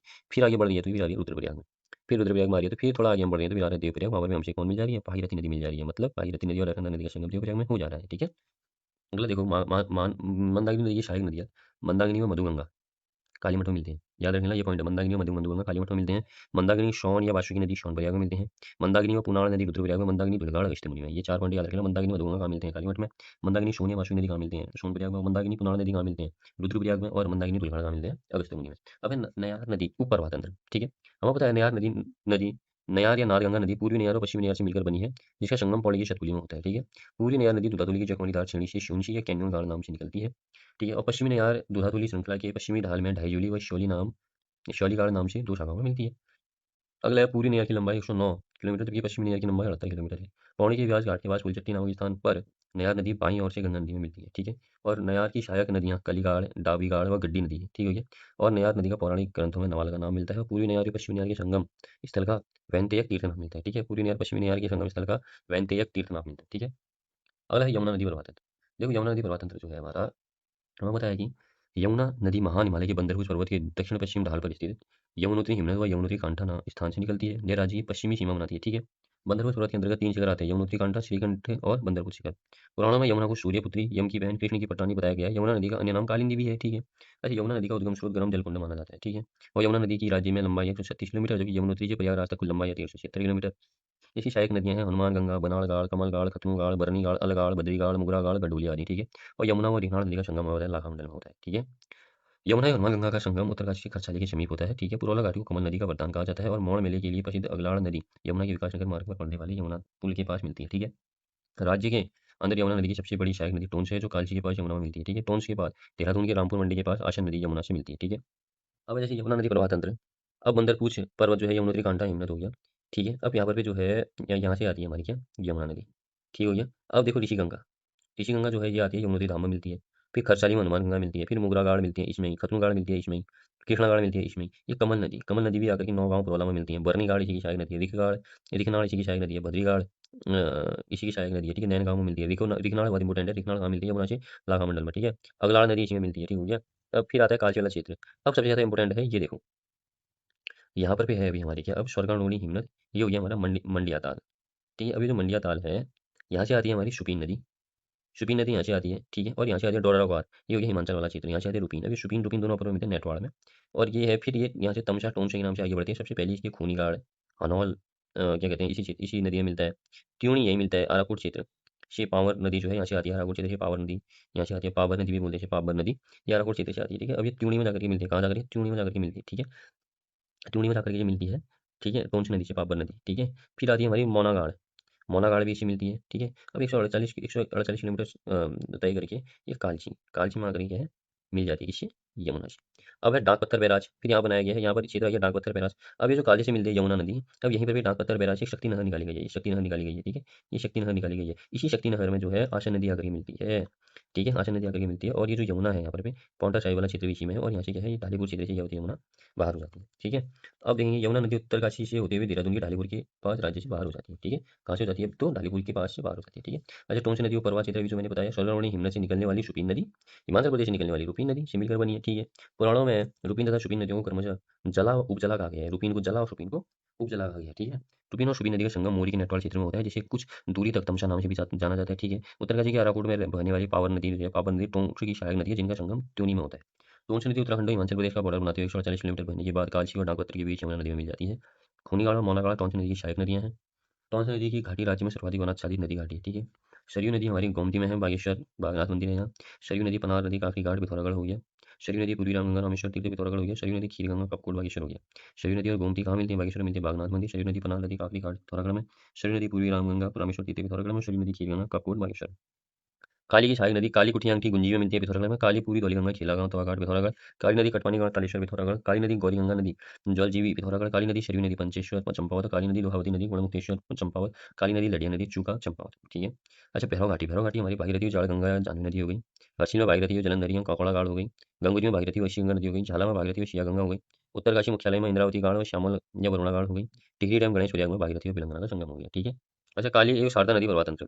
काली नदी राज्य के सबसे पूर्वी सिरे में बहती है, जिसे स्कंद पुराण में श्यामा नदी कहा गया है। पौराणिक रूप से काली नदी का जल पवित्र नहीं माना है। ठीक है, काली नदी चाशकर श्रेणी के पूरी ढाल पर लिपुलेख के पास कालापानी या व्यास आश्रम नामक नाम स्थान से निकलती है। काला नदी की लंबाई कालापानी से टनकपुर तक 252 किलोमीटर। काली नदी काकागिरी पर्वत के समांतर भारत और नेपाल की सीमा बनाते हुए बहती है। और काली नदी राज्य में बहने वाली सबसे लंबी नदी है, जिसकी प्रारंभिक सहायक नदी कुटियांकी है। थुमका संशोधना आदि कुटियांकी की सहायक नदी है। कुमाऊं में काली नदी के लिए यह कहावत है कि काली में जाना मृत्यु को निमंत्रण देना जैसा है। ठीक है, काली नदी पिथौरागढ़ के बाद चंपावत के पूर्णागिरि तीर्थ से होकर टनकपुर के पास ब्रह्मदेव मंडी से शारदा नदी के नाम से नेपाल में प्रवेश करती है। शारदा नदी नेपाल में कर्नाली नदी से निकल मिलती है और बहराइच जिले में घाघरा व कर्नाली के संगम से सरयू नाम से आगे बढ़ती है और अयोध्या होती हुई गंगा नदी में मिल जाती है। काली नदी की सहायक कुटियांकी नदी यांगती बेसिन नाम के पास लंबिया दुरा से निकलती है। ठीक है, पूरी धौलीगंगा लिस्चर व दारवा नदी मिलने से बनती है, जो कुटियांकी के बाद शालपत के पास खेला नामक स्थान पर काली नदी से दाहिनी ओर मिलती है, जिसकी सहायक नदी शिलायांगटी, नांदारमा आदि है। ठीक है, गौरी गंगा नदी जोहार क्षेत्र के मिलों में हिमनद से निकलती है, जो प्रारंभ में गौरी व रमल शुनकल्पा गाड़ से मिलकर बनी है और 104 किलोमीटर बहते हुए जलजीवी के पास दाईं ओर से काली नदी में मिल जाती है। लडिया नदी उत्तराखंड की अंतिम नदी है। यह काली की सहायक नदी है, जो गजार नामक स्थान से निकलती है। लडिया नदी मीठा रेठा साहिब चंपावत की राटिया नदी के नाम संगम बनाती है। ठीक है, कोयराला नदी लडिया नदी की सहायक नदी। सरयू नदी देखो, अब सरयू काली को सर्वाधिक धनराशि देने वाली नदी है, जिसे कुमाऊं क्षेत्र की सबसे पवित्र नदी माना जाता है। सरयू नदी दक्षिण पश्चिम में शरमुल के पास झुंडी नामक स्थान से निकलती है, 46 किलोमीटर बहने के बाद पंचेश्वर में काली नदी में मिलती है। ठीक है, सरयू नदी बैजनाथ तीर्थ से होकर पिथौरागढ़ अल्मोड़ा व पिथौरागढ़ चंपावत जिलों का बॉर्डर बनाती है। रामचरित मानस में सरयू नदी को मानस नंदिनी कहा है। इसे सरजू या सरयू नाम से भी जाना जाता है। सरयू जो हमारी जो है, सरयू की शुरुआती प्रवाह में पुंगर व लागुर नदियाँ गिरती है। ठीक बात है, राज्य में सरयू नदी पश्चिम से पूर्व की ओर बहती है। गोमती नदी बागेश्वर के देवराज श्रेणी के भरपूर नामक स्थान से निकलती है। इस नदी घाटी को बतूर घाटी के नाम से जानते हैं। बैजनाथ बैराज में इसमें इसी से गरुड़ गंगा मिलती है। अगला है पूरी रामगंगा पिथौरागढ़ की नामिक हिमनद तथा पौटिंग हिमनद से निकलती है, जो 108 किलोमीटर बहते हुए रामेश्वर तीर्थ में सरयू से मिल जाती है। इसी सहायक नदियां भूसवती गाड़, कालापानी गाड़ और बैलगाड़ आदि है। अब देखो काली नदी तंत्र, लिपुलेख दर्रे से कालापानी क्षेत्र से। ठीक है, कालापानी क्षेत्र से यहीं इसमें व्यास आश्रम है। सबसे पहले तो ये जो है हमारा गुंजी। ठीक है, गुंजी, गुंजी में कौन सी नदी मिलती है, हमारी कुठियांगटी मिलती है सबसे पहले, जो कि लंबिया दुरा से आ रही है। इसकी सहायक नदी है शंखचूगना, निरकुट और थुमका, ये मिलती है गुंजी में। फिर आती है हम श्यालपत में, श्यालपत खिला तवा घाट में, यहाँ पर मिलती हैं हमें क्या कहते हैं पूरी वाली गंगा, जो कि गोवान खान ग्लेशियर से आ रही है। कौन सी ग्लेशियर से? गोवान खान ग्लेशियर से आ रही है। और इसकी सहायक नदियाँ नांदारमा, लिस्सर, तिंजाम, शेलायांटी, ठीक है, कुंचुतिजी, ये है, ठीक है। फिर आ रहे हैं हम जलजीवी में। जलजीवी में मिल गई गोरी नदी, जो कि मिलम ग्लेशियर से आ रही है, ठीक है। इसमें शुनकल्पा आ रही है, सहायक नदी इसकी जो गोरी नदी की सहायक शुनकल्पा है, गोनखागाड़ हो गई, रमनगाड़ हो गई, मदगानी, जिम्बा गदेरा, ये आ रही है, ये सब मिल करके आ रही है, ये जलजीवी में मिल रही है। फिर आया हम पंचेश्वर में। पंचेश्वर में मिल रही है हमसे कौन सी? सरयू नदी, जो कि शरमुल चुंडी से छपड़ तय करके आ रही है। इसकी सहायक नदी लाहौर, पुंगर है, ठीक है। बागेश्वर में इसी सरयू में हमें, जो कि टेवरा सीढ़ी से तय करती हुई आ रही है, गोमती, ठीक है। इसी गोमती में गरुड़ गंगा मिल रही है बैजनाथ में। फिर ये गोमती बागेश्वर में मिल जा रही है। फिर ये काकड़ी घाट, काकड़ी घाट में क्या कहते हैं, ये पनार नदी, शिमलगाड़ और गाड़गिल नदी, ये तीनों, मतलब कि पनार नदी की जो सहायक नदी है ना, गाड़गिल गाड़ और शिमलगाड़, शिमलगाड़ गाड़गिल गाड़ पनार नदी की सहायक, ये मिल जा रही है काकड़ी घाट में। फिर आ रहे हैं हम यहाँ पे रामेश्वरम में। रामेश्वरम में यहाँ पर भी नामी हिम्मत से तय करती हुई आ रही है पूरी रामगंगा, जिसकी सहायक नदी है गलगतिया घाट, बैरल घाट, काला पानी घाट, भुजबती घाट, ये सब लेकर के आ रही है पूरी रामगंगा रामेश्वर में। फिर ये मिल आ रही है, आगे बढ़ी है तो ये पंचेश्वर में मिल जा रही है, इससे काली नदी से। फिर काली नदी के नाम से ये जा रही है गढ़मुक्तेश्वर। गढ़मुक्तेश्वर जब ये जा रही है तो गढ़मुक्तेश्वर में लोहावती आ रही है यहाँ पर, चूंकि एबट माउंट से निकल रही है लोहावती नदी। फिर है यहाँ पर चूका, चूकावत चंपावत क्षेत्र पर भी जैसे पहुंच रही है, तो यहाँ पर मिल रही है लड़िया नदी मिल रही है, जो कि गजार क्षेत्र से आ रही है। अब इसी लड़िया की सहायक हो गई कोरिया कोइराला नदी। इसी लड़िया नदी के किनारे बसा है मीठा रीठा साहिब, जहाँ पर भी लड़िया नदी मिलती है। फिर आगे मिल रही है ये चूका में किसी काली नदी से, जो कि चंपावत का क्षेत्र है। और फिर यहाँ से क्या कहला रही है, ये शारदा नदी कहला रही है, ठीक है। अच्छा, राज्य में अन्य प्रमुख नदी प्रवाह की मैं बात करूँ तो कीर्ति नदी पिथौरागढ़ से निकलती है, गढ़वाल की ओर बढ़ती है, ठीक है। पश्चिमी रामगंगा नदी पूर्वा तंत्र, ये जो है गढ़वाल कुमाऊं नदी का प्रवाह इसका गढ़वाल कुमाऊं है। इस नदी को अपनी सीमा बनाए रखने के लिए चंद वंश और परमार वंश आपस में युद्धरत रहती थी। पश्चिमी रामगंगा को स्कंद पुराण में राठवानी कहा गया है। पश्चिमी रामगंगा दूधातुली श्रेणी के पूरी ढांचे निकलती है, जो चमोली अल्मोड़ा पौड़ी के कॉर्बेट नेशनल पार्क होते हुए 155 किलोमीटर पहने के बाद पौड़ी के कालागढ़ नामक स्थान पर राज्य से बाहर हो जाती है और कन्नौज में गंगा नदी में मिलती है। पश्चिमी रामगंगा की सहायक नदी बिरमा गगाज बीनो है। भिकियाशरण अल्मोड़ा नामक स्थान पर पश्चिमी रामगंगा से गगाज नदी मिलती है। कोटद्वार क्षेत्र में बहने वाली खो नदी बिजनौर के उत्तर प्रदेश में पश्चिमी रामगंगा से मिलती है। ढेला नदी रामनगर के पश्चिमी सिरेशी व काशीपुर क्षेत्र में से बहते हुए उत्तर प्रदेश में रामगंगा में मिल जाती है। कार्बेट राष्ट्रीय पार्क के मध्य में पलेन नदी रामगंगा नदी से मिलती है। गौला या गार्गी नदी नैनीताल के पहाड़वानी से निकलकर 102 किलोमीटर बहने के बाद दमशनगर के किच्चा के पास राज्य से बाहर होकर बरेली चली जाती है, ठीक है। कोशी नदी ऊपर बात कोशी को पुराण में कोशी की कोशिला नाम से जानते हैं।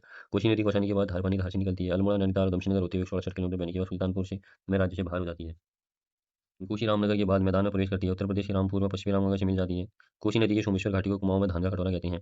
लाखों गुफा के बाएं से बहने वाली सुजाल नदी कोशी की सहायक नदी है, जो चौंचिला या चोपड़ा नामक स्थान से कोशी में मिलती है।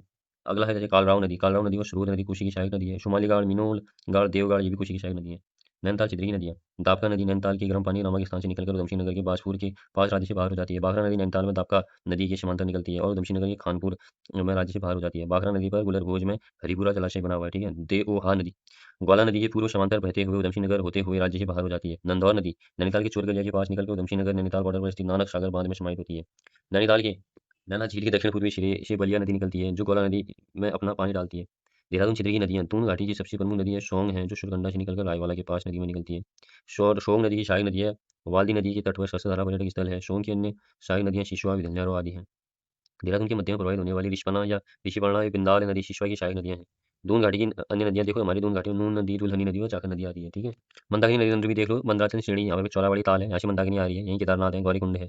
सोन प्रयाग में सबसे पहले मिल रही है सोन गंगा, जिसे वासुकी भी बोलते हैं, तो ये वासुकी ताल से आ रही है। थोड़ा आगे आ रहे हैं फिर कालीमठ में, यहाँ पर मधुगंगा मिल रही है। थोड़ा आगे आ रहे हैं फिर व्योमगाड़ मिल रही है, कुंडगाड़ मिल रही है, कुंड में मिल रही है रावण गंगा, काकड़ा में मिल रही है काकड़ा गाड़, बीड़ू बगड़ मिल रहा है हमारा लड़वाड़ नदी जो है बीड़ू बगड़, अगस्त मुनि में मिल रही है धुलगाड़, फिर ये कोटी प्रयाग हो गया, सूर्य प्रयाग तिलवाड़ा में मिल रही है लस्तर नदी, फिर ये रुद्र प्रयाग में मिल रही है अलकनंदा नदी, फिर यहीं से मिल रही है अलकनंदा, ये भी श्रीनगर क्षेत्र में मिल रही है, ठीक है। ये अलकनंदा फिर ये श्रीनगर क्षेत्र आ गया हमारा, ये अलकनंदा श्रीनगर क्षेत्र भी यहीं पर पे अलकनंदा में ही। फिर थोड़ा आकर के ये देवप्रयाग में मिल जा रही है, ठीक है। ये भागीरथी और देवप्रयाग का यहाँ पर संगम हो जा रहा है, ठीक है। तो ये सबसे अच्छा पॉइंट यहाँ पर ये है कि जो ये रुद्रप्रयाग है ना, ये रुद्रप्रयाग में मिल रही है कौन? अलकनंदा मिल रही है, किसी मंदाकिनी से मिल रही है। फिर अलकनंदा आगे बढ़ रही है, श्रीनगर क्षेत्र आ रहा है, तो देवप्रयाग में भागीरथी मिल जा रही है, ठीक है। तो किसी शायद नदी है मंदाकिनी अलकनंदा की। अच्छा, अब देखो उत्तराखंड में लघु या मध्य हिमालय श्रेणी से सरयू, नयार, पश्चिमी गंगा, लड़िया, टांगड़ आदि नदियाँ निकलती हैं। राज्य के कुल क्षेत्रफल की दृष्टि से सर्वाधिक वन क्षेत्रफल टोंस नदी बेसिन में 76.6% पाया जाता है। टोंस के बाद कोशी 69%, फिर यमुना में 56.7%, फिर काली नदी में 45.4%। काशीपुर या तुमड़िया डैम फीका नदी पर बना हुआ है। सितारगंज में शुक्ली और बेंगुल नदी पर बेंगुल बांध बना है। रावणगंगा मंदाकिनी नदी की सहायक नदी है। पनार नदी अल्मोड़ा, चंपावत और पिथौरागढ़ तीनों का सीमांकन करती है, जिसकी सहायक नदी सिमर गाड़ व गाड़गिल गाड़ है। चंपावत में बहने वाली लोहावती नदी 3 धाराओं से मिलकर बनी हुई है। कोटा गांव चंपावत में कोयराला नदी बहती है। हरिद्वार जिले में पीली और कोटावली नदी बहती है। सूखी नदी हरिद्वार देहरादून जनपद में बहती है। शंभू नदी बागेश्वर से निकलती है तथा चमोली में पिंडर नदी से मिलती है। संगम जो है, दो नदियों के मिलने का स्थान संगम हो गया, ठीक हो गया। और गधेरा गदना को पहाड़ी नाला बोलते हैं, ठीक हो गया, पहाड़ी नाला। भद्रीगाड़ या जौनसा रोवर क्षेत्र की एक नदी का नाम है भद्रीगाड़, ठीक है। देख लो अगली जो नदियां हैं हमारी, गंगा नदी 96 किलोमीटर देवप्रयाग से निकलती है, ये हरिद्वार सीमा इसका मुहाना है, ठीक हो गया। और जो है भागीरथी जो है 205 की है, गौमुख से निकलती है देवप्रयाग तक। बिलंगना 110 किलोमीटर है, खतलिंग हिमनद से निकलती है पूरी टिहरी तक। अलकनंदा 195 किलोमीटर, शतवंत हिमनद से देवप्रयाग। विष्णुगंगा धौलीगंगा 94 किलोमीटर, देववन हिमानी से विष्णुप्रयाग तक।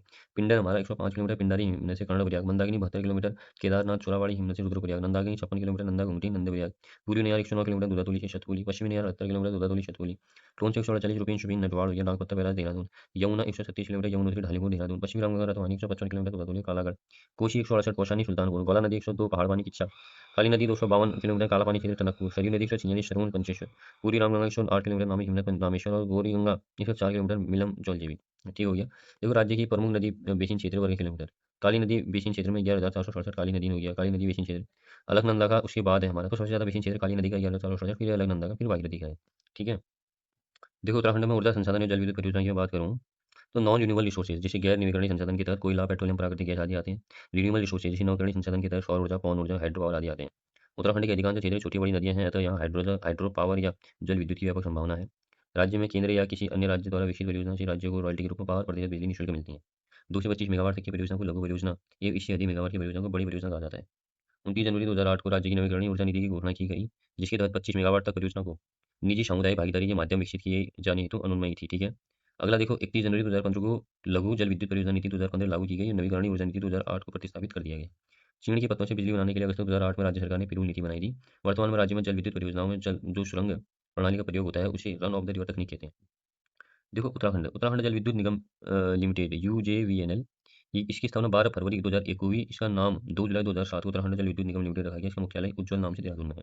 UPCL Uttarakhand power corporation limited, UPCL राज्य में एकमात्र बिजली लाइसेंस जारी है जिसे कंपनी अधिनियम 1956 के तहत 2001 में निगमित किया गया था। यूपीसीएल मुख्यालय के ऊर्जा भवन का नाम विक्टोरिया क्रॉस विजेता गब्बर सिंह नेगी जी के नाम पर है। ठीक है। अब बताइए यूपीसीएल 132 कीवी से नीचे के सब स्टेशनों में कार्य करता है। Power transmission corporation of Uttarakhand limited, PTCUL, 1 जून 2004 को किया गया 4 को किया गया था इसकी स्थापना। इसका कार्य 132 ईवी से ज़्यादा क्षमता की बिजली सप्लाई नेटवर्क बनाना है। इसका मुख्यालय है देहरादून में।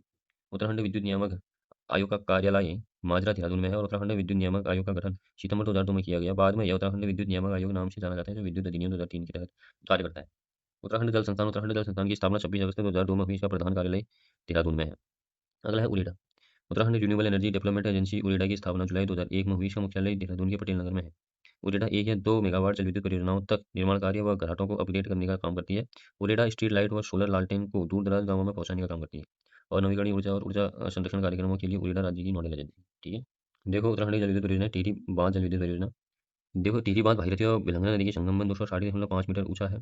ठीक है। एशिया का सबसे ऊंचा, एक दुनिया में चौथा सबसे ऊंचा बांध है। ठीक है। और टिहरी बांध निर्माण योजना की परिकल्पना उत्तर प्रदेश सरकार ने 1949 ईस्वी में की थी और टिहरी परियोजना को राष्ट्रीय गांव की संज्ञा दी गई है। ठीक है। योजना आयोग ने 1972 में स्वीकृति प्रदान की थी। इसका निर्माण 1978 में उत्तर प्रदेश सिंचाई विभाग के द्वारा ने प्रारंभ किया था। टिहरी परियोजना शुरुआत में 600 मेगावाट थी, लेकिन 1986 ईस्वी में रूस के साथ समझौता होने के बाद 2400 मेगावाट की बनी। 1986 में रूस के राष्ट्रपति मिखाइल गोर्बाचेव भारत आए थे। ठीक है। अगला है Tehri hydro development corporation THDC की स्थापना 12 जुलाई 1988 को हुई, जिसे फरवरी 1989 को टिहरी परियोजना का कार्यभार दिया गया। टिहरी बांध परियोजना 3 भागों में विभक्त है, जिसमें 1000 मेगावाट की टिहरी 5 जल विद्युत परियोजना एवं 1000 मेगावाट की टिहरी पंप स्टोरेज परियोजना, 400 मेगावाट की कोटेश्वर बांध। 400 मेगावाट का कोटेश्वर बांध भागीरथी नदी पर बना है। ठीक है। अगला है टिहरी बांध का जलाशय 42 वर्ग किलोमीटर में फैला है। इस जलाशय का आधिकारिक नाम स्वामी रामतीर्थ सागर और स्थानीय नाम सुमन सागर है। हमें पता है इसकी क्षमता 354 करोड़ घन मीटर है, जबकि प्रयोग 261 करोड़ घन मीटर का होता है। 1000 मेगावाट का शुभारंभ 30 जुलाई 2006 को किया गया। ठीक हो गया। 1 जुलाई मतलब 1000 मेगावाट का कब किया गया? 30 जुलाई 2006 को किया गया। और टिहरी बांध से राज्य को रॉयल्टी के रूप में 12% बिजली मिलती है। इसका डिजाइन जेम्स ब्रून ने बनाया था। राज्य की सबसे बड़ी जल विद्युत परियोजना टिहरी बांध परियोजना है और टिहरी बांध के विरोध में सर्वप्रथम आवाज राजमाता कमलेंदु शाह ने उठाई थी।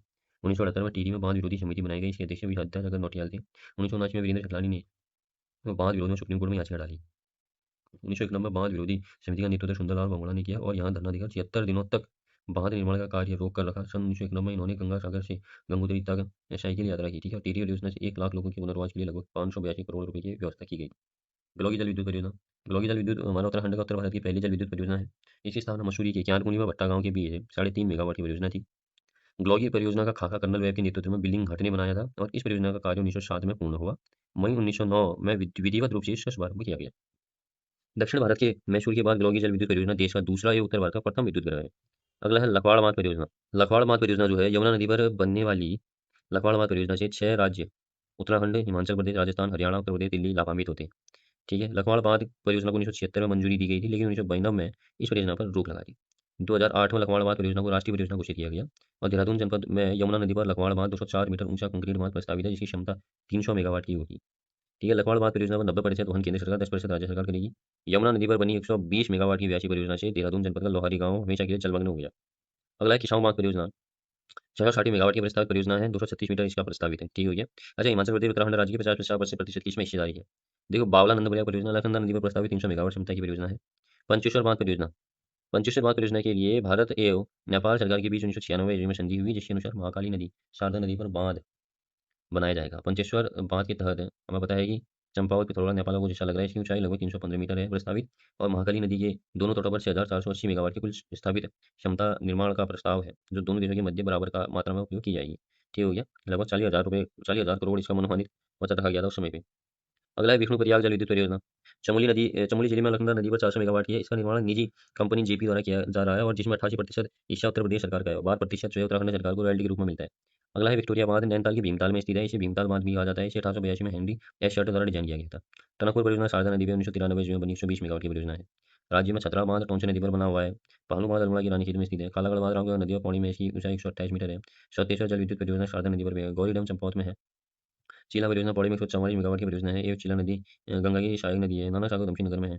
जमरानी बांध का शिलान्यास नारायण दत्त तिवारी ने 1976 में किया था, जो नैनीताल की हल्द्वानी में गौला नदी का पर प्रस्तावित परियोजना है। घाट पेयजल योजना का संबंध सरयू नदी से है। ठीक हो गया। अगला है राज्य सेक्टर की सबसे बड़ी परियोजना मनीरी वहली द्वितीय परियोजना है, जो 304 मेगावाट की है, जिसमें 2008 से उत्पादन कार्य प्रारंभ हुआ था।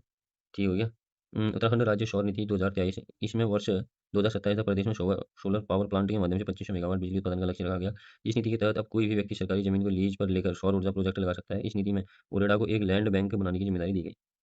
ठीक है। अगला है मुख्यमंत्री सौर स्वरोजगार योजना की शुरुआत त्रिवेंद्र रावत ने की, और अक्टूबर 2020 में, जिसके तहत युवा उद्यमी 25 किलोवाट सोलर विद्युत प्लांट स्थापित कर लाभ कमा सकते हैं। ठीक हो गया। अगला देखो, हमें पता है कि भागीरथी नदी में हमें लंका, गंगनानी, मनेरी, बटवाड़ी, सूखी जाला, उत्तरकाशी, हरसिल, जिन्याली, चौड़, डुंडा, गणेशपुर, पुनारी टिहरी देखने को मिलती है। ठीक हो गया।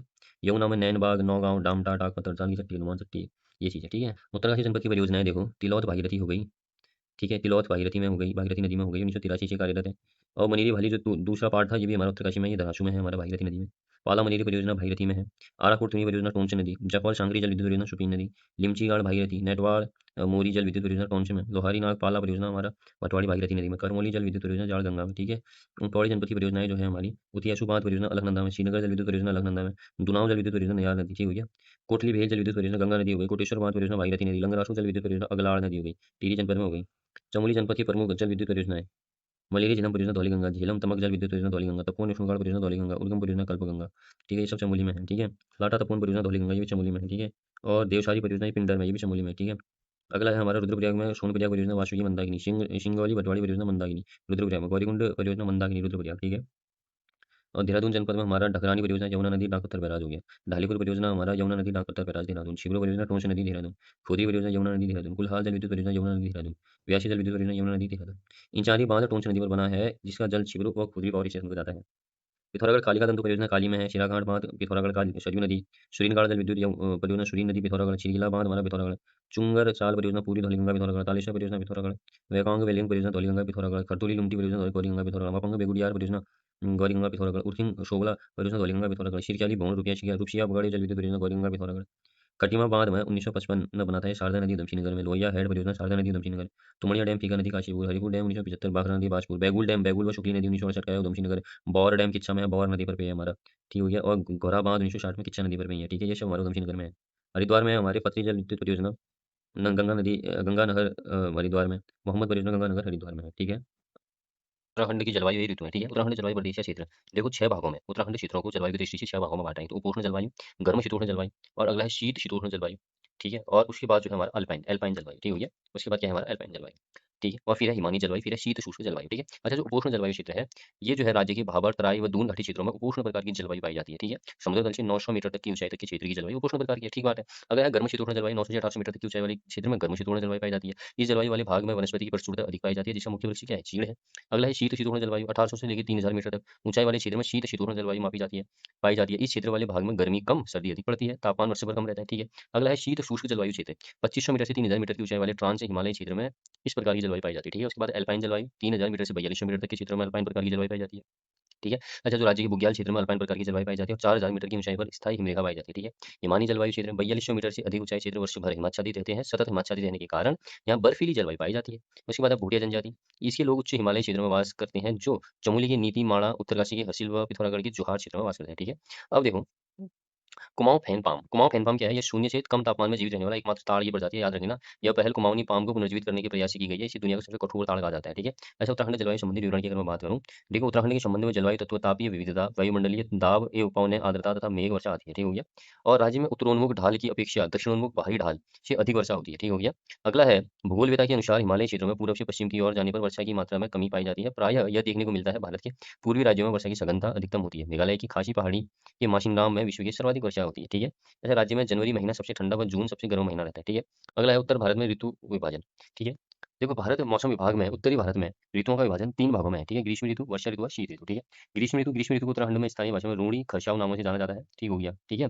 और जो है, ये याद रख लो, क्या कहते हैं, रूड़ी खरसाव नाम से जाना जाता है ग्रीष्म ऋतु। बस इतना याद रख लो। वर्षा ऋतु को यहाँ पर भी चौमासा बजग्याल कहा जाता है, इतना याद रखो बस, ठीक है। और शीत ऋतु, राज्य में स्थानीय भाषा में शीत ऋतु को युंद शीतकला कहते हैं, ठीक है। और स्थानीय भाषा में घमतापी कहते हैं, ठीक है। शीत ऋतु में बुग्यालों के पशुपालक अपने पशुओं के साथ तराई बाबर इलाके में आ जाते हैं, जिसे स्थानीय भाषा में घमतापी कहते हैं, ठीक हो गया। ये हो गया। अगला है उत्तराखंड में शीत ऋतु में वर्षा का कारण उत्तर पश्चिमी चक्रवात है, ठीक है। अगला है उत्तराखंड में कृषि व्यवस्था। देखो, भारत में कृषि की संगठनात्मक संरचना 1871 में लॉर्ड मेयो के काल में राजस्व व कृषि तथा वाणिज्य विभाग के साथ शुरू हुई, ठीक है। कि भारत में कृषि विभाग की स्थापना 1875 में की गई, ठीक है। भारतीय कृषि अनुसंधान परिषद आईसीएआर की स्थापना 16 जुलाई 1929 ईस्वी को हुई, जिसका मुख्यालय नई दिल्ली में, ठीक है। भारतीय कृषि अनुसंधान परिषद ने भारत में पाई जाने वाली संपूर्ण मृदा को 8 भागों में बांटा है, ठीक है। उत्तराखंड जैव प्रौद्योगिकी परिषद की स्थापना पंतनगर में वर्ष 2023 में की गई और उत्तराखंड ऑर्गेनिक कम्युनिटी बोर्ड की स्थापना 2003 में की गई, ठीक है। और भारत में पहली कृषि नीति वर्ष 2011 में लागू की गई, ठीक है। और भारत में दूसरी कृषि नीति वर्ष 2018 में अधिसूचित की गई, ठीक हो गया। जैविक कृषि विधेयक 2019 को जनवरी 2020 में राज्यपाल की मंजूरी मिलने के बाद उत्तराखंड जैविक कृषि एक्ट बनाने वाला देश का पहला राज्य बन गया है, ठीक है। उत्तराखंड कृषि भूमि पट्टे में देने वाला देश का पहला राज्य बन गया है, ठीक है। और उत्तराखंड के पर्वतीय क्षेत्रों में भूशरण एवं पर्यावरण हास को रोकने के लिए उत्तराखंड विकेंद्रीकृत जलागम विकास परियोजना का ग्राम्य योजना चलाई जा रही है, ठीक है। अच्छा, उत्तराखंड में जोतों का आकार कितना है? इसका औसत आकार है 0.847 हेक्टेयर है, ठीक है। सीमांत जोत 1 हेक्टेयर से कम हो गई, लघु जोत 1 हेक्टेयर से 2 हेक्टेयर तक हो गई, अर्ध मध्यम जोत 2 हेक्टेयर से 4 हेक्टेयर तक हो गई, मध्यम जोत 4 हेक्टेयर से 10 हेक्टेयर हो गई, वृहद जोत 10 हेक्टेयर से अधिक होगी, ठीक है। अगला है हमारा, राज्य में गुणात्मक बीज उपलब्ध कराने के लिए उत्तराखंड स्टेट सीड सर्टिफिकेशन अभिकरण का गठन 14 मार्च 2001 को किया गया और उत्तराखंड ऑर्गेनिक सर्टिफिकेशन एजेंसी का गठन 8 जून 2006 में देहरादून में किया गया, ठीक है। कृषि उत्पादन विपणन बोर्ड, किसानों को उनकी उपज का उचित मूल्य दिलाने के लिए इस बोर्ड का गठन दिसंबर 2000 में किया गया, ठीक है। अगला है, राज्य में सर्वाधिक शुद्ध बोया गया भूमि क्षेत्रफल वाला जनपद यूएसएन, जबकि सबसे कम शुद्ध बोया गया भूमि क्षेत्रफल वाला जनपद चंपावत है, ठीक है। सर्वाधिक ऊसर भूमि वाला जिला चमोली और सबसे कम ऊसर भूमि वाला जिला नैनीताल है, ठीक है। राज्य में सर्वाधिक प्रति भूमि क्षेत्रफल पौड़ी में एवं सबसे कम रुद्रप्रयाग में है, ठीक है। उत्तराखंड क्षार पद्धति का संबंध फसल चक्र प्रणाली से है, ठीक है। अगला देखो, शलान। शलान इसका शाब्दिक अर्थ है सलामी वाली अर्थात ढालू ढालू भूमि, ठीक हो गया, ठीक है। शलान मतलब जिसका शाब्दिक अर्थ क्या है, सलामी वाली अर्थात ढालू भूमि, ठीक है। और अगला देखो, तोक। तोक इस शब्द का प्रयोग किसी राजस्व ग्राम की परिसीमा के अंतर्गत आने वाले उसके परिधीय भूखंडों के लिए किया जाता है, ठीक है। राज्य में मिट्टी मृदा के प्रकार, देखो जलोढ़ मिट्टी है हमारे यहाँ। देखो, पर्वतीय मृदा भागों की मृदा का पीएच मान कितना हुआ है? 5.5 से 6.5 के बीच है। और जलोढ़ मिट्टी हमें बताया है भारत में सर्वाधिक मात्रा में जलोढ़ मिट्टी पाई जाती है, ठीक है। ये याद रखना चाहिए, हो गया।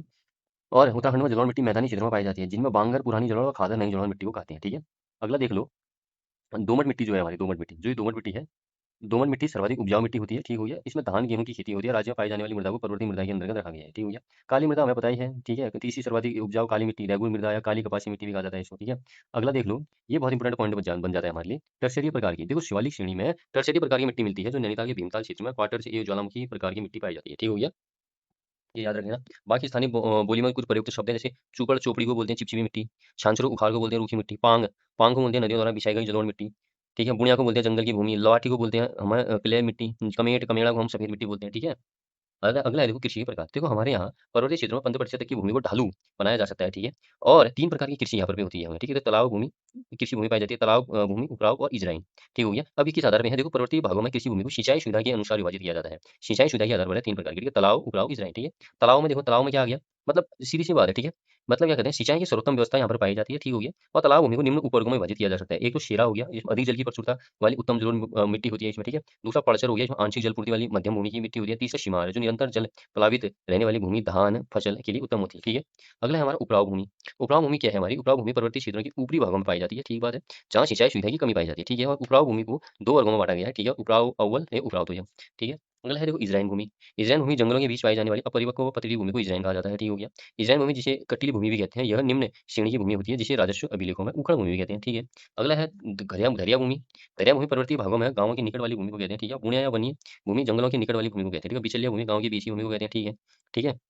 अच्छा, हमारे यहाँ तालाब व कुलियांदा स्थानीय बोलियों में प्रयुक्त शब्द हैं। सिंचाई वाली भूमि, उपराऊ वर्षा पर निर्भर है किसी कृषि भूमि, इजर, इजरान, कटुला, बुनिया जंगल से लगी कृषि भूमि, शेरा, बगड़, शार ये नदी घाटों से लगी कृषि भूमि हो गई, शिमाल, केदार ये दलदली कृषि भूमि, और ये ढूंगिया, ढूंगवाणी, औंघाण ये पथरीली कृषि भूमि, कटील जो है निकृष्ट कृषि भूमि, ठीक है। उत्तराखंड में चकबंदी, ठीक है। अच्छा, चकबंदी चकबंदी को बढ़ावा देने के लिए उत्तराखंड पर्वतीय भूमि जोत सुधार एवं व्यवस्था विधेयक 2015 को राज्य विधानसभा में 22 जुलाई 2016 में पारित किया गया, ठीक है। चकबंदी के क्षेत्र में पौड़ी निवासी गणेश सिंह गरीब तथा उत्तरकाशी की यमुना घाटी में राजेंद्र सिंह रावत ने अहम योगदान दिया था, ठीक है। अच्छा, उत्तराखंड की प्रमुख खेती, समुच्च खेती जो है इसे कंटूर फार्मिंग कहा जाता है। इस खेती से कम वर्षा वाले क्षेत्रों में नमी सुरक्षित रहती है, जबकि अधिक वर्षा वाले क्षेत्रों में भूषण कम हो जाता है, ठीक है। ढाल वाली भूमि पर जब समुच्च रेखाओं की साक्ष्य मतलब साथ खेती की जाती है तो उसे समुच्च खेती कहते हैं, ठीक है। अगला है श्रेणीदार खेती। अधिक ढालू भूमि पर की जाने वाली खेती को श्रेणीदार खेती कहते हैं, जिस पर आड़ी जुताई की कृषि भूमि की जाती है। राज्य में श्रेणीदार खेती पर्वतीय जिलों में पाई जाती है, ठीक है। जूमिंग खेती, जूमिंग खेती को स्थानांतरित कृषि भी कहा जाता है, ठीक है। इसके तहत किसी स्थान पर वनों को छाप कर किसी योग्य भूमि कृषि की भूमि बनाई जाती है। इस भूमि पर उर्वरता बने रहने तक कृषि की जाती है, ठीक है। जूमिंग कृषि भारत के पूर्वोत्तर क्षेत्रों में प्रचलित है, जबकि राज्य की कुछ जनजातियां इस प्रकार की कृषि करती हैं, ठीक बात है। ठीक है। अच्छा देखो, औड़ या औड़ा किसे बोलते हैं, हमारे दो खेतों की सीमा रेखा को बोलते हैं। कनाव खेत का ऊपरी हिस्सा, इचाव खेत का निचला हिस्सा, हील जो है कीचड़ हो गया, सार सारी खेतों का समूह हो गया, ठीक हो गया। और रोपड़ी रोपा ये रोपाई धान हो गया, सार सारी खेतों का समूह हो गया, ठीक है। ठीक हो गया। बाकी अच्छा खाली इतना याद रख लो, मतलब क्या कहते हैं कि गेहूं राज्य की प्रमुख फसल है जो लगभग 29 भाग पर बोई जाती है, ठीक है। सबसे ज्यादा देखो गेहूं बोई जाती है, गेहूं के बाद धान, धान के बाद गन्ना, गन्ना के बाद मंडुवा। सिर्फ इतना याद रखो इसमें बस। अगला एक पॉइंट ये याद रखो, देखो ठीक हो गया। कीवी उत्पादन, राज्य में कीवी उत्पादन को बढ़ावा देने के लिए मुख्यमंत्री राष्ट्रीय कृषि विकास योजना का संचालन चमोली, रुद्रप्रयाग, पौड़ी, बागेश्वर, चंपावत में किया जा रहा है, और राज्य में हाई वैल्यू क्रॉप के रूप में कीवी के उत्पादन पर भी विशेष ध्यान दिया जा रहा है। उत्तराखंड के कीवी मैन हमें पता है जगत सिंह मतलब सगत सिंह मेहरा बवाली नैनीताल है, दूसरे भगवान सिंह कोरंगा जो कि बागेश्वरी है, ठीक है। देखो अगला याद रख लो आप, क्या कहते हैं चाय उत्पादन, ठीक है। राज्य में चाय उत्पादन सर्वप्रथम 1830 से प्रारंभ हुआ, और गडोली नामक स्थान जो पौड़ी में पड़ता है, 1843 में चाय की फैक्ट्री स्थापित की थी। ठीक हो गया। ये क्या कहते हैं कहाँ पे, गढ़वाल क्षेत्र के गडोली नामक स्थान में 1843 में क्या की गई थी, चाय की फैक्ट्री स्थापित की गई थी। ठीक हो गया। वर्तमान में राज्य के 9 जिलों में चाय विकास कार्यक्रम संचालित किया जा रहा है, ठीक है। राज्य में अंग्रेजों द्वारा चाय का बीज चीन से मंगवाया गया, ठीक है। राज्य गठन के बाद राज्य की पहली चाय फैक्ट्री उत्तराखंड चाय फैक्ट्री के नाम से स्थापित की गई, ठीक है। अगला है उत्तराखंड में उत्पादित सर्वश्रेष्ठ चाय का नाम ऑर्गेनिक चाय हो गया, और राज्य में उत्पादित चाय ब्रांड का नाम कैच है, ठीक है। और अगला देख लो, चाय की विशेष किस्म दारमा घाटी से प्राप्त हुई, और हरिनगरी चाय फैक्ट्री बागेश्वर के गरुड़ में स्थित है, ठीक है। देखो कोल्ड चैन, कोल्ड चेन देखो उत्तराखंड राज्य में वर्तमान में खाद्य प्रसंस्करण उद्योग मंत्रालय भारत सरकार के सहयोग से कुल 24 कोल्ड चेन इकाइयां हैं, ठीक हो गया। सबसे ज्यादा उधमसिंह नगर में 16, उसके बाद नैनीताल में 2, उसके बाद हरिद्वार में 2, उसके बाद देहरादून में 2, ठीक है। और देखो नवधान्य आंदोलन वंदना शिवा बीज बचाओ से संबंधित है, ठीक है। ये बीजों से संबंधित है। नवधान्य आंदोलन वंदना शिवा, बीज बचाओ आंदोलन विजयी जलधारी, और बीज बम अभियान द्वारका प्रसाद शेमा, ठीक है। अच्छा नकदूण, नकदूण यह एक पौधा है, ठीक है। इसकी ऊंचाई 1-2 फीट तक होती है, ठीक है। उत्तराखंड में लगभग 6000 फीट की ऊंचाई पर पाया जाने वाला है ये, ठीक है। नकदूण औषधीय गुणों से भरपूर है। नकदूण की जड़ को खोदा जाता है, ठीक है। अच्छा नकदूण का मेला भी लगता है, ये कहाँ लगता है, उत्तरकाशी जनपद में लगता है, ठीक। अच्छा देखो किसान रत्न सम्मान योजना का प्रारंभ 2010 से हुआ, ठीक है। अच्छा केसीसी किसान क्रेडिट कार्ड 1998 याद रख लो, बस हो गया, ठीक हो गया। प्रधानमंत्री किसान मान धन योजना 9 अगस्त 2019 हो गया, 18 से 40 वर्ष तक के लोगों के लिए। प्रधानमंत्री किसान सम्मान क्या हो गया, ये 100% केंद्र सरकार से है हमारा, 1 दिसंबर 2018 से केंद्र सरकार द्वारा प्रारंभ। राज्यों में योजना का संचालन हेतु शासनादेश 8 फरवरी 2019 को आया था, और नोडल विभाग उत्तराखंड कृषि विभाग, नोडल अधिकारी आयुक्त एवं सचिव राजस्व परिषद उत्तराखंड। किस्तों की 3 समयावधि है, 2-2 हजार रुपये। एक तो पहली किस्त मिलेगी 1 अप्रैल से 31 जुलाई, दूसरी मिलेगी 1 अगस्त से 30 नवंबर, तीसरी मिलेगी 1 दिसंबर से 31 मार्च तक, ठीक है। अगला देखो राष्ट्रीय संपोषणीय कृषि मिशन योजना, ठीक है। ये याद रख लो आप, ठीक है। तो इसमें क्या है हमारा, जैसे वर्षा आधारित क्षेत्र विकास कार्यक्रम हो रहा है इसमें, ठीक हो गया। और मृदा स्वास्थ्य कार्ड योजना हमें पता है कि उत्तराखंड में 19 फरवरी 2015 से शुरू हो गई, ठीक हो गया। और 2022 में इसका नाम परिवर्तित कर मृदा स्वास्थ्य एवं उर्वरता कर दिया गया है, ठीक हो गया, कर दिया गया, ठीक है। अगला है देखो हिमालय बास्केट योजना, ये दूध दही पुदीना पुदीना से संबंधित है, ठीक है। मतलब विदेशों तक सप्लाई करना है इसका उद्देश्य, ठीक हो गया।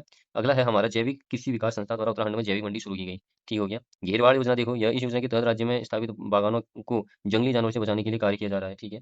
अगला देखो हमारा कुंजा आर्टिमिशिया वल्गेरिस का व्यावहारिक उपयोग बढ़ाने के उद्देश्य से इसके तेल की एंटी डैंड्रफ एक्टिविटी पर कार्य किया जा रहा है, ठीक हो गया। ठीक है। अगला है हमारा देखो उत्तराखंड पशुधन विकास बोर्ड देहरादून में स्थित है, इसका गठन जून 2001 में किया गया। राज्य पशुधन विकास बोर्ड का प्रशिक्षण केंद्र ऋषिकेश में हो गया। उत्तराखंड में पशुधन विकास के लिए उत्तराखंड पशुधन विकास बोर्ड, पशु कल्याण बोर्ड एवं पशु की चिकित्सा हेतु उत्तराखंड पशु चिकित्सा परिषद का गठन किया गया। राज्य का पहला पशु अति हिमीकृत वीर्य उत्पादन केंद्र श्यामपुर देहरादून में स्थित है, ठीक हो गया। और अगला है हमारा क्या है, देखो दुग्ध विकास वाला देख लो कि प्रथम दुग्ध संघ की स्थापना 1949 में हल्द्वानी नैनीताल में हुई। आंचल ब्रांड से बिकता है हमारे यहाँ, ठीक हो गया। बस हो गया इतना, यही पॉइंट याद रखो। और राज्य में मिल्क पाउडर प्लांट हमारा उधमसिंह नगर में है।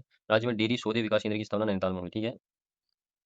अगला है मोबाइल वैनिटरी यूनिट योजना, 16 नवंबर 2022 को भारत सरकार की मोबाइल वैनिटरी यूनिट योजना के अंतर्गत 60 मोबाइल वैनिटरी वाहनों का लोकार्पण किया गया है, ठीक हो गया। अच्छा पशुपालकों की सुविधा है तो हेल्पलाइन नंबर है 1962, ठीक है। अच्छा कुक्कुट और शुगर योजना, ठीक हो गया। अच्छा, राज्य में शुगर विकास कार्यक्रम के अंतर्गत 2 राजकीय शुगर प्रक्षेत्र हैं हमारे, एक पशुलोक श्यामपुर देहरादून में, दूसरा काशीपुर उधमसिंह नगर, ठीक हो गया।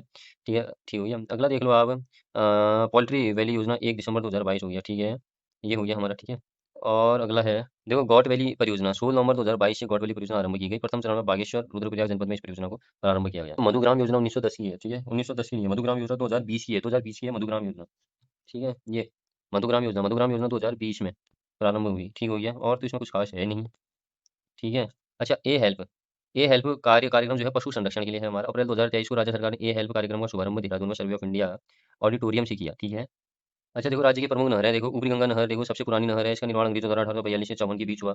इसका उद्घाटन लॉर्ड डलहौजी ने किया आधुनिकीकरण 1983 में हुआ, ठीक है। और शारदा नहर 1928, शारदा नहर काली नदी से निकाली गई है, ठीक है। रामगंगा नहर पौड़ी के कालागढ़ के पास बांध बनाकर रामगंगा नहरें निकाली गई है, ठीक है। अब पूरी गंगा नहर हमारी, यह नहर हरिद्वार में नवनिर्मित भीमगोड़ा की बाईं ओर से लगभग 48.5 किलोमीटर लंबी मुख्य नहर निकाली गई है। 5 भागों में, नगीना, नजीमाबाद, चंदोग, ये वाला क्षेत्र इसमें आता है। जमरानी बांध परियोजना देखो, नैनीताल में, उधमसिंह नगर नैनीताल में, बीजापुर देहरादून में स्थित है, ठीक है। इसका डिजाइन जो है पीवी कोटले ने बनाया था। इस नहर में जल टोंच नदी से आता है, ठीक है। ठीक है, देखो स्वजल 2.0, अच्छा ये पॉइंट बहुत इंपॉर्टेंट है, याद रखना। देखो स्वच्छ जल की आपूर्ति का निर्धारित मानक ग्रामीण क्षेत्र में 55 लीटर प्रति व्यक्ति प्रतिदिन तथा शहरी क्षेत्र में 135 लीटर प्रति व्यक्ति प्रतिदिन की आपूर्ति लक्ष्य है। 55 लीटर है कहाँ पर, प्रति व्यक्ति हमारे ग्रामीण में, और शहर में कितना है, 135 लीटर प्रति व्यक्ति, ठीक है। और स्वजल 2.0 के अंतर्गत अभिलाषी जनपदों के रूप में उत्तराखंड के 2 जनपद हरिद्वार और दक्षिण नगर को चिह्नित किया गया है, ठीक हो गया। अच्छा, रूप हार्वेस्टिंग का संबंध है बरसाती पानी की संचय करने से, ठीक हो गया, संचय करने से, ठीक है। अगला है हमारा चुकटोला, चुकटोला किसे कहते हैं, छोटे जल छिद्र जिसका उपयोग चरवाहा व मवेशी करते हैं, ठीक हो गया। अच्छा, राज्य में चाल हाल योजना का संबंध जल स्तर सुधार से है, ठीक है। अगला है हमारा शाररा, नवंबर 2023 के द्वारा राज्य में विशेष रूप से जलागम उपचार और धारणा से संबंधित योजनाओं के निरूपण, क्रियान्वयन व अनुसरण हेतु स्थापित जलागम विभाग के अंतर्गत शारा को स्थापित किए जाने की स्वीकृति प्रदान की गई है, ठीक है। शारा मतलब spring and river rejuvenation authority, ठीक हो गया, ठीक है। अच्छा, अब है उत्तराखंड वन संपदा एवं स्थिति, बहुत इंपॉर्टेंट टॉपिक है, 1-2 क्वेश्चन होते होते हैं। भारतीय वन अधिनियम 1865 पारित हुआ, ठीक हो गया। राष्ट्रीय वन नीति 1988 का संशोधन 1998 में किया, उसके अनुसार 33% बोला भाग होने जरूरी है, बोला किसी भी देश में, और 60% हमारे प्रवृत्ति में होनी चाहिए, बोला मैदानों 25% तो फिर भी होनी चाहिए। ब्रिटिश काल में भारत की पहली राष्ट्रीय वन नीति 1894 में जारी की गई, और जबकि स्वतंत्र भारत की पहली राष्ट्रीय वन नीति 1952 में जारी की गई। भारतीय वन संरक्षण विभाग की स्थापना 1 जून 1981 को हुई, इसका मुख्यालय देहरादून में है, ठीक है। 18वीं रिपोर्ट 2023 भारत के कुल क्षेत्रफल का 25.70% भाग पर वन एवं वृक्ष आच्छादन है, ठीक हो गया। 18वीं वन रिपोर्ट के अनुसार परिषद की दृष्टि से सर्वाधिक वन क्षेत्रफल वाला राज्य मिजोरम और केंद्र शासित प्रदेश लक्षद्वीप है, ठीक है। भारतीय वन अधिनियम 1927 में एवं वन संरक्षण अधिनियम 1980 में पारित हुआ। भारतीय वन संरक्षण 1987 से प्रत्येक 2 वर्ष में वन स्थिति रिपोर्ट जारी करता है, ठीक है। ट्री प्रोटेक्शन एक्ट हमारा 1976 और पर्यावरण संरक्षण अधिनियम 1986 में पारित हुआ, ठीक है। अगला है हमारा, देखो 18वीं वन रिपोर्ट के अनुसार जो वन विभाग के कुल वन आच्छादन जो क्षेत्र है -1.30% की कमी हुई है इस बार वर्ग किलोमीटर की, ठीक हो गया। उत्तराखंड का कुल वन क्षेत्र 45.44% है, ठीक हो गया इस बार हमारा, ठीक है। और देखो क्या कहते हैं 18वीं वन रिपोर्ट में राज्य में कुल वृक्ष आच्छादन 1231.64 वर्ग किलोमीटर है, जबकि 17वीं वन रिपोर्ट 2021 में कुल वृक्ष आच्छादन 1001 वर्ग किलोमीटर था, ठीक है। अच्छा, वर्तमान में मतलब राज्य में वृक्ष आच्छादन के क्षेत्रफल 230.64 वर्ग किलोमीटर की क्या हुई है इस बार, बढ़ोतरी हुई है, ठीक है। तो पहली की अपेक्षा कितनी बढ़ोतरी हुई है, 230.64 की हुई है, ठीक है। और अगला देखो कुल वनाच्छादन है हमारा, प्रतिशत में देखो सीधे 45.44%, ठीक है। और लगभग 1231.64% हमारे वृक्ष बड़े हैं, जो कि 2.30% होता है, ठीक हो गया। और वन वृक्ष की बात करता हूँ तो मैं 47.74%, ठीक हो गया। अच्छा, वन रिपोर्ट के अनुसार 2 वर्षों में सर्वाधिक वन वृद्धि टिहरी में हुई 158.29 वर्ग किलोमीटर और उधमसिंह नगर में 66.09 वर्ग किलोमीटर, ठीक है। सबसे कम वृद्धि हुई है 22.07 वर्ग किलोमीटर, ठीक है। अच्छा, सबसे ज़्यादा कमी आई है हमारी नैनीताल में -177.92 किलोमीटर, ठीक है, इतना याद रखो, ठीक है। और 18वीं वन रिपोर्ट के अनुसार गढ़वाल मंडल में 1% है 59.84, कुमाऊं में है 40.16, ठीक हो गया। 18वीं वन रिपोर्ट के अनुसार सर्वाधिक वन क्षेत्रफल पूछ रहे हैं, वन क्षेत्रफल सबसे ज़्यादा पौड़ी में है, उसके बाद उत्तरकाशी भी नैनीताल चमोली, पौड़ी उत्तरकाशी नैनीताल चमोली याद रखना, पौड़ी उत्तरकाशी नैनीताल चमोली वन क्षेत्रफल में, ठीक है। उसके बाद है हमारा न्यूनतम वन, सबसे कम वन वही उधमसिंह नगर हरिद्वार रुद्रप्रयाग चंपावत, ठीक है। और प्रतिशत की दृष्टि से सर्वाधिक 1% है हमारे चंपावत 69.06%, नैनीताल हमारा 67.43%, पौड़ी 63.07%, टिहरी 61.03%, ठीक है। प्रतिशत की दृष्टि से न्यूनतम 1% हो गया हमारा उधमसिंह नगर, फिर हरिद्वार, फिर पिथौरागढ़, फिर चमोली, ठीक है। और उत्तराखंड राज्य सर्वाधिक वनाग्नि प्रभावित राज्य है, ठीक है। सर्वाधिक वनाग्नि की घटना नैनीताल, पौड़ी और अल्मोड़ा, ठीक है। पहले नैनीताल में, फिर पौड़ी में, फिर अल्मोड़ा में। सबसे कम वनाग्नि कहाँ हुई, हरिद्वार में, वन ही नहीं है, क्या वनाग्नि होगी। सर्वाधिक अति सघन वन मतलब कि गहरे वन, नैनीताल, देहरादून, उत्तरकाशी। सबसे कम अति सघन वन हरिद्वार, उधमसिंह नगर, बागेश्वर। सर्वाधिक मध्यम सघन वन पौड़ी, उत्तरकाशी, नैनीताल। सबसे कम मध्यम सघन वन उधमसिंह नगर, हरिद्वार, चंपावत। सर्वाधिक खुले वन पौड़ी, टिहरी, उत्तरकाशी। सबसे कम खुले वन उधमसिंह नगर, हरिद्वार और चंपावत। अति सघन वन की अगर मैं बात करूँ क्षेत्रफल में 9.85% है, मध्यम सघन वन 23.40, खुले वन 12.19 हो गए हमारे, कुल वन की बात करूँ तो 45.44 हो गया, झाड़ियाँ 0.47 हो गई हमारी, ठीक है। अच्छा, अगला क्या है, ऊँचाई के अनुसार वन क्षेत्रफल है हमारे सबसे ज़्यादा तो 1000 से लेके 2000 मीटर तक लगभग 41.25% वन है, सबसे ज़्यादा यहाँ पर, ठीक है। और अब देखो गैर काष्ठीय वन प्रजाति हमारी नॉन टिम्बर साल सर्वाधिक हो गई हमारी, ठीक है। और अगला देख लो 18वीं वन रिपोर्ट के अनुसार पाए जाने वाले सर्वाधिक वृक्ष ग्रामीण क्षेत्रों में भीमलू, जाति मिलचबल, फिर बांज, फिर आम, फिर चीड़। शहर में बांज, आम, लीची, अमरूद, ठीक है। और ये देख लो 18वीं वन रिपोर्ट में झाड़ियाँ की बात करें तो 0.77 सर्वाधिक झाड़ियाँ टिहरी, पौड़ी, देहरादून, पिथौरागढ़ में। सबसे कम झाड़ियाँ बागेश्वर, चमोली, उधमसिंह नगर, अल्मोड़ा, ठीक है। और वनाग्नि प्रवणता अत्यंत अग्नि प्रवण जो है 0.10% है। बहुत अग्नि प्रवण हमारा 12.92%। अति अग्नि प्रवण हमारा 27.64% है, ठीक हो गया, ये श्रेणियाँ हैं। अच्छा, रिकॉर्डेड वन किसको बोलते हैं, ये जो है रिकॉर्डेड वन वह वन क्षेत्र होता है जिसे राज्य सरकार संरक्षित वन क्षेत्र घोषित कर देती है, ठीक है। तो ऐसी रिकॉर्डेड वन हमारी जिसे अभिलिखित वन भी बोलते हैं, ठीक है। 71.05% है हमारे राज्य के क्षेत्रफल में, ठीक है। रिकॉर्डेड वन के अंदर आरक्षित वन और संरक्षित वन दोनों आते हैं, ठीक हो गया। और वनों का प्रबंधन 4 प्रकार से किया जाता है, ठीक है। इसमें याद रख लेना, ठीक है। और जैसे कुल वन जो है 68.06% वन विभाग के पास है। 12.54% वन राजस्व विभाग के पास। 18.86 हमारे वन पंचायत के अधीन। 0.42 हमारा वन निजी या नगर प्रशासन के अधीन, ठीक है। रिकॉर्डेड वन में सबसे ज्यादा चीड़ है, फिर साल है, फिर बांज है, फिर बुरांश है, ठीक है। और रिकॉर्डेड वन में पेड़ों की संख्या के हिसाब से करूँ तो सबसे पहले चीड़, बांज, साल, बुरांश। रिकॉर्डेड वन की मैं बात करूँ, रिकॉर्डेड वन में पाए जाने वाले प्रमुख वृक्ष क्रम से आयतन के हिसाब से, ठीक है, मतलब मीटर घन मीटर, ठीक है। आयतन के हिसाब से हो गए चीड़, साल, बांज, बुरांश। पेड़ों के हिसाब से हो गए चीड़, बांज, साल, बुरांश, ठीक हो गया। ये हो गया, ठीक है। अगला है हमारा वनों के प्रशासन की छोटी इकाई बीट कहलाती है, ठीक बात है, जो वन रक्षक या वन बीट अधिकारी के अधीन होती है, ठीक हो गया। ये याद रख लो आप। उत्तराखंड वन विकास निगम याद रख लो। देखो उत्तराखंड वन विभाग का मुख्यालय हमें बताया देहरादून की राजपुर रोड पर ही स्थित है, ठीक है। और वन विकास निगम का कार्य वैज्ञानिक पद्धति से वनों का विदोहन कर विक्रय करना है। इसका शिविर कार्यालय देहरादून में है, ठीक हो गया। ठीक है, वन विकास निगम का कार्य है जो उत्तराखंड वन विकास निगम का ना, इसका कार्य वैज्ञानिक पद्धति से वनों का विदोहन करना, और इसका फिर क्या करना, शिविर कार्यालय इसका कहाँ? देहरादून में है। अच्छा, उत्तर प्रदेश वन निगम अधिनियम 1974 में पारित हुआ था। उत्तर प्रदेश वन निगम अधिनियम संशोधन या उत्तरांचल अधिनियम 2001 में पारित हुआ, ठीक है। 17 मई 2001 को उत्तरांचल वन अधिनियम को स्वीकृति मिली, ठीक है। उत्तराखंड वन विकास निगम की स्थापना 1 अप्रैल 2001 में हुई, ठीक है। अच्छा, उत्तराखंड में वन एवं वनों के प्रकार, ठीक है। अच्छा, उपोष्ण कटिबंधीय वन ये 750 से 1200 मीटर तक पाए जाते हैं, ठीक है। अच्छा, इसका प्रमुख वृक्ष साल हो गया, ठीक है। और हल्दू बांस भी मिलता है, ठीक है। उष्ण कटिबंधीय शुष्क वन ये 1500 मीटर से कम ऊंचाई में कम वर्षा वाले स्थानों में मिलते हैं। यहाँ का प्रमुख वृक्ष ढाक जामुन हो गया। अच्छा अच्छा, उष्ण कटिबंधीय आर्द्र पतझड़ वन जो है, इन वनों को मानसूनी वन भी कहते हैं, ठीक है। ऐसे वन शिवालिक वन दून घाटियों में पाए जाते हैं, ठीक है। इनमें प्रमुख सागौन, साल, शहतूत आदि वृक्ष आते हैं, ठीक है। अच्छा, अगला है कोणधारी वन 900 से 1800 मीटर तक ऊंचाई वाले, ठीक है। चीड़ पाइन इस पे आते हैं, ठीक है। अच्छा है पर्वतीय शीतोष्ण वन 1800 से 2700 मीटर की ऊंचाई तक होते हैं, ठीक है। इसमें ओक, सिल्वर, स्प्रूस, देवदार हो गया, ठीक है। और राज्य में ओक की 3 प्रजातियां होती है, बांज, मुरुक, खरसुड़ी। अच्छा, अगला है अल्पाइन वन जो 2700 मीटर की अधिक ऊंचाई में पाए जाते हैं। इनमें प्रमुख वृक्ष देवदार, बुनाज, बरछा आदि है, ठीक है। अल्पाइन झाड़ियां 3000 मीटर से 3600 मीटर की ऊंचाई में पाई जाती है, ठीक है। इनमें विलो, जूनियर, रिप्स प्रमुख है, ठीक है।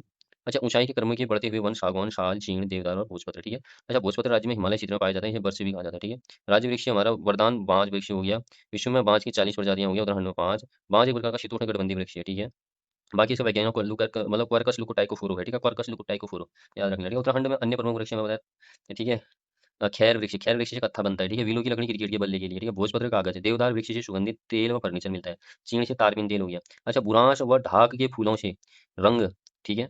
बुरांश और ढाक के फूलों से तो रंग बनता है। स्प्रूस के वृक्ष से बनता है पैकिंग डिब्बे। स्प्रूस के वृक्ष से पैकिंग डिब्बे। मोस्टा हस्तशिल्प बनाने के लिए रिंगाल का प्रयोग किया जाता है। अच्छा, काफल का नाम क्या है वैज्ञानिक, माइरिका एस्कुलेटा। चीड़ का पाइनस रॉक्सबर्गी। बांस का क्वर्कस लुकोटैकोफोरो। देवदार का सिड्रस देवदारा। शाल का सौरिया रोबस्टा। रिंगाल का क्यूमोनो बमोसा फैलाकाटा। भांग का कैनाबिसा सैटिवा। और किल्मोड़ा का हमारा हो गया, मैंने तो बरबरी करके याद रखा किल्मोड़ा। खंडाली, बिच्छू घास का, अर्टिका डायोका, बेडू का हो गया, फाइकस फालमाटा, ठीक है।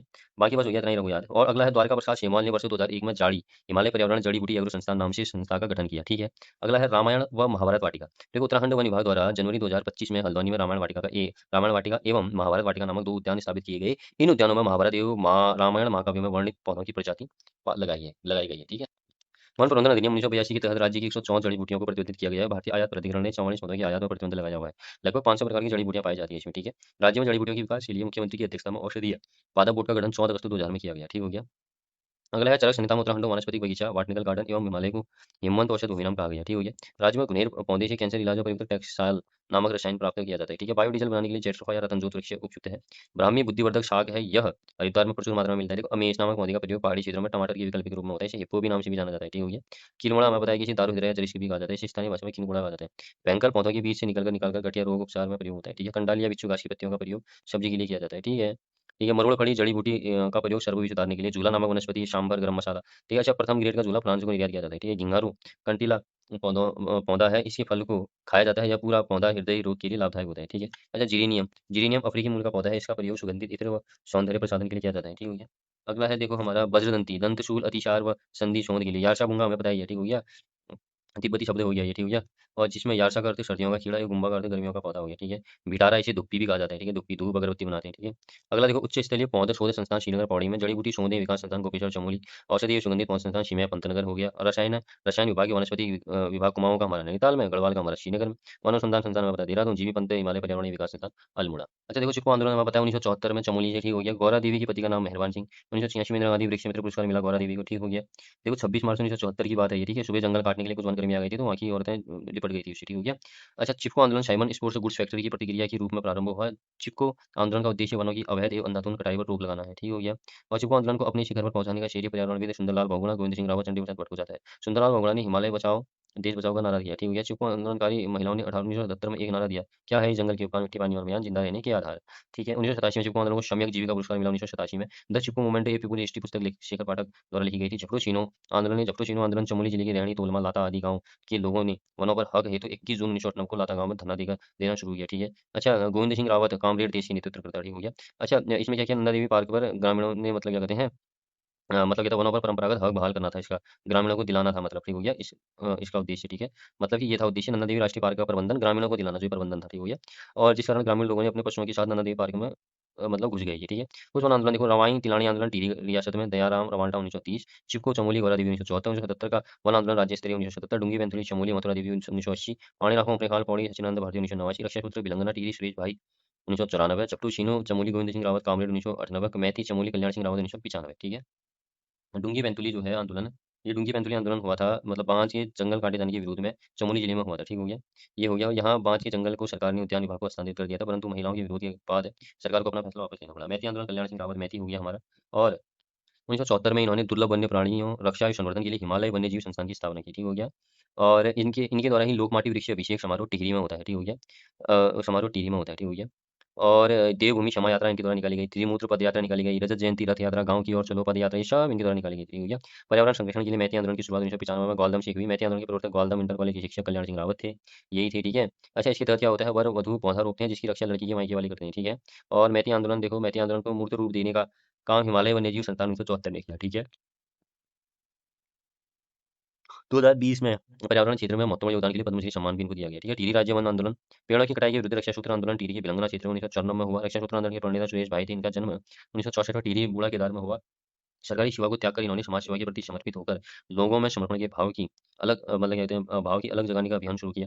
कुंजड़ी वन आंदोलन 1903 से 4 में अमर सिंह के नेतृत्व में कर बढ़ाए जाने के विरोध में हुआ। तिलाड़ी का गोलीकांड 1930 में किसानों की भूमि व वन भूमि करने के विरोध में। खासपट्टी वन आंदोलन 1906 से 7 में गढ़वाल क्षेत्र में हुआ था। इस आंदोलन में जनता ने वन अधिकारी सदानंद गैरोला को रस्सी में बांध दिया था। देखो कैंपा योजना प्रतिपूरक प्रतिपूरक वनीकरण मृदा एवं जल संरक्षण प्रतिकारात्मक वनीकरण प्राधिकरण कैंपा। वर्तमान में कैंपा का संचालन उत्तराखंड प्रतिरूपक वनीकरण निधि प्रबंधन एवं नियोजन प्राधिकरण उत्तराखंड ने कैंपा के माध्यम से किया जा रहा है। कैंपा फंड सुप्रीम कोर्ट ने 2002 में कैंपा कोष के निर्माण का आदेश दिया। भारत में कैंपा की स्थापना 2004 में हुई, उत्तराखंड में कैंपा की स्थापना 2010 में हुई। उद्देश्य वन रोपण और पुनर्विकास, पर्यावरण क्षति की भरपाई, वन प्रबंधन, वन्यजीव संरक्षण, मृदा संरक्षण, वित्तीय सहायता प्रदान करना है। और प्रतिपूरक वन रोपण अधिनियम 2016 के तहत राज्य में इसके उद्देश्यों को पूरा किया जा रहा है या इसके उद्देश्यों के अनुरूप कार्य किया जा रहा है, ठीक है? अच्छा उत्तराखंड में 6 राष्ट्रीय उद्यान है, ठीक हो गया, हमें बताया। अच्छा राष्ट्रीय उद्यान ऐसे विशेष क्षेत्र जहाँ सभी प्रकार के जीवों एवं वनस्पतियों के संरक्षण के लिए मानव गतिविधियां पूर्ण रूप से प्रतिबंध होती है। राष्ट्रीय उद्यान में याद रख लेना। अच्छा राष्ट्रीय उद्यानों में जैव विविधता का संरक्षण इनके मूल आवासों में इन सिटू संरक्षण की विधि से होता है। इन सिटू मतलब जिनका मूल आवास वहीं पर पे है, वहीं संरक्षण कर लेते हैं, ठीक हो गया? इसको उसको बोलते हैं इन सिटू, ठीक हो गया?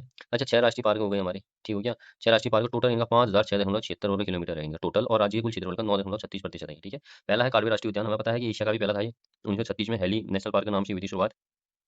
स्वतंत्रता के बाद रामगंगा रखा गया, फिर उसके बाद 1957 में जिम कॉर्बेट को उसमें रखा गया। कार्बेट राष्ट्रीय का उद्यान जो है हमारा 520.42 वर्ग किलोमीटर है, और राज्य के 2 जिलों में पौड़ी में 312.76 किलोमीटर, नैनीताल में 208.8 किलोमीटर में विस्तृत है, ठीक है? और नैनीताल के ढिकाला में स्थित है, ठीक हो गया? इसका प्रवेश द्वार, ठीक है? इसके मध्य पाटली दून है, कार्बेट वाटरफॉल है, ये पश्चिमी रामगंगा नदी बहती है, ठीक है? कार्बेट राष्ट्रीय उद्यान को 1 नवंबर 1973 को भारत का पहला टाइगर रिजर्व घोषित किया गया, ठीक बात है? कार्बेट राष्ट्रीय उद्यान के चारों ओर 500 मीटर तक की दायरे को अप्रैल 2012 में साइलेंसर जोन घोषित किया गया, ठीक है? 2013 में स्पेशल टाइगर प्रोटेक्शन फोर्स का गठन कार्बेट राष्ट्रीय उद्यान में किया गया। इस फोर्स में 118 सदस्य थे, ठीक है? कार्बेट राष्ट्रीय उद्यान में आते सर्वाधिक पर्यटक यहीं आते हैं कार्बेट में, फिर राजाजी में, फिर पुलों में, ठीक है? पुलों की घाटी में, ठीक है? अच्छा कोविड-19 के खतरे को देखते हुए 2020 में देश का पहला animal quarantine centre Jim Corbett राष्ट्रीय उद्यान में ही बनाया गया था, ठीक है? जिम कॉर्बेट टाइगर रिजर्व में पहली बार महिलाओं को गाइड के तौर पर भी नियुक्त किया गया, ठीक है? गोविंद राष्ट्रीय उद्यान हमें पता है उत्तरकाशी में ही 472 वर्ग किलोमीटर में है। इसके मध्य टोंस नदी प्रवाहित होती है, ठीक है? भारतीय वन्यजीव संस्थान के अनुसार गोविंद राष्ट्रीय उद्यान की स्थापना 1991 में हुई, ठीक हो गया? गोविंद राष्ट्रीय उद्यान का संचालन राजाजी राष्ट्रीय उद्यान देहरादून में द्वारा किया जाता है। गोविंद राष्ट्रीय उद्यान का नामकरण गोविंद वल्लभ पंत जी की उसमें है, और इसके भीतर हरकी दून घाटी है, रुइन शियारा झील, याद रखना रुइन शियारा झील, ओस्का तालुका में वन विश्राम गृह बने हुए हैं, ठीक है। नंदा देवी राष्ट्रीय उद्यान देख लो। नंदा देवी राष्ट्रीय उद्यान की स्थापना चमोली में 6 नवंबर 1982 को प्राचीन नाम संजय गांधी नेशनल पार्क था। नंदा देवी राष्ट्रीय उद्यान का क्षेत्रफल 624 वर्ग किलोमीटर है। मुख्यालय जोशीमठ में स्थित है। 1988 में यूनेस्को ने विश्व धरोहर घोषित कर लिया था। और नंदा देवी में आने वाला प्रथम व्यक्ति डब्लू गार्डन था 1883। और फूलों की घाटी राष्ट्रीय उद्यान नंदकानन के नाम से जाना जाता है केदारखंड में। स्कंद पुराण के केदारखंड में नंदकानन बोलते हैं। कालिदास के मेघदूत खंड काव्य में अलका बोलते हैं। फूलों की घाटी चमोली जिले में नर व गंधमादन पर्वतों के मध्य समुद्र तल से 3600 मीटर की ऊंचाई पर स्थित है, जिसकी मध्य पुष्पावती नदी बहती है। 87.50 वर्ग किलोमीटर क्षेत्र में फैला है। ये सबसे छोटा है हमारा ये राष्ट्रीय उद्यान। 1982 में फूलों की घाटी को 1982 में राष्ट्रीय उद्यान 14 जुलाई 2005 को यूनेस्को ने विश्व धरोहर घोषित किया है इसको, ठीक है। फूलों की घाटी को 1982 में राष्ट्रीय उद्यान 14 जुलाई 2005 को इसको यूनेस्को ने विश्व धरोहर घोषित किया। 1982 में बना था ये राष्ट्रीय उद्यान और इसको 14 जुलाई 2005 को यूनेस्को ने विश्व धरोहर घोषित किया था। इस घाटी में फूल खिलने का समय जुलाई से अक्टूबर तक हो गया, ठीक है। फूलों की घाटी की खोज 1931 में ऑस्ट्रेलियाई पर्वतविद फ्रैंक स्मिथ ने की थी, जिसके बारे में इन्होंने अपनी पुस्तक द वैली ऑफ फ्लावर्स में बताया। फ्रैंक स्मिथ ने फूलों की घाटी की तुलना आयरलैंड से की है और अपने 7 पुष्पों की लगभग 250 किस्म के फूल ले गई है, ठीक है। गंधमादन से बद्रीनाथ की ओर जाते समय फ्रैंक स्मिथ के साथ ही होल्ड से बढ़ते था। 1939 में फूलों की प्रजातियों का अध्ययन करने के लिए वनस्पति विज्ञानी मार्गरेट लैग इस घाटी में आए और एक दिन चट्टान से गिर करके मर गई यहाँ, ठीक है, 1939 में, ठीक है। फूलों की घाटी को बैकुंड, भ्यूंडार, गंधमादन, पुष्पावली, फ्रैंक स्मिथ घाटी के नाम से भी जाना जाता है। अमेला नटराज पॉलीगोनम नामक खरपतवार का विस्तार लगातार घाटियों होने से यह घाटी का विनाशक सिद्ध हो गई है, ठीक है। अब तक कार्बेट राष्ट्रीय उद्यान 1936 का है। गोविंद राष्ट्रीय उद्यान 1991 का है। कार्बेट 522.82 किलोमीटर वर्ग किलोमीटर, पौड़ी नैनीताल में है। गोविंद राष्ट्रीय उद्यान 1991 472 वर्ग किलोमीटर उत्तरकाशी में है।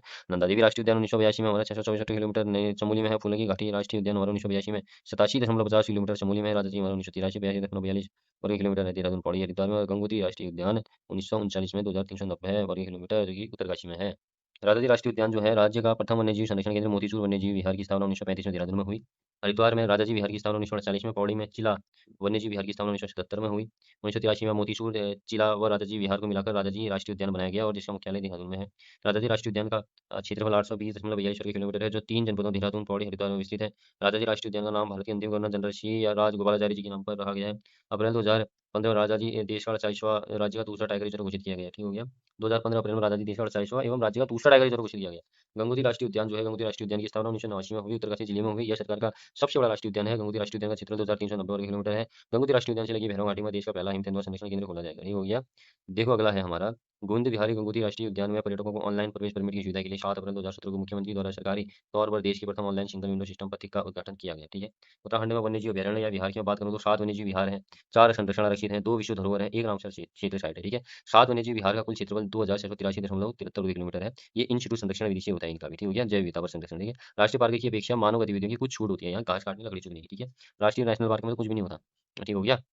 मालन पशु विहार पौड़ी के लंचनान वन विभाग के क्षेत्र के अंतर्गत आता है, ठीक है। गोविंद वन्यजीव विहार राज्य का पहला वन्यजीव विहार है, जिसे स्नो लेपर्ड परियोजना 1990 के तहत प्रतिबंधित किया है, ठीक है। गोविंद वन्यजीव विहार टोंच नदी बेसिन क्षेत्र में स्थित है, जिसमें जाने के लिए शंकरी तालुका ओसला हरकीदुन ट्रैक एक लोकप्रिय ट्रैक है, ठीक है। गोविंद वन्यजीव विहार 1955 हो गया हमारा 485.9 किलोमीटर उत्तरकाशी में। केदारनाथ वन्यजीव विहार 1972 हो गया हमारा 975.20 किलोमीटर उत्तर चमोली। अशुर वन्यजीव विहार 1986 हो गया 599.93 वर्ग किलोमीटर पिथौरागढ़। सोना नदी वन्यजीव विहार हमारा 1987 हो गया 301 वर्ग किलोमीटर पौड़ी गढ़वाल। और पिंचर वन्यजीव विहार हमारा 1988 हो गया 47 वर्ग किलोमीटर अल्मोड़ा।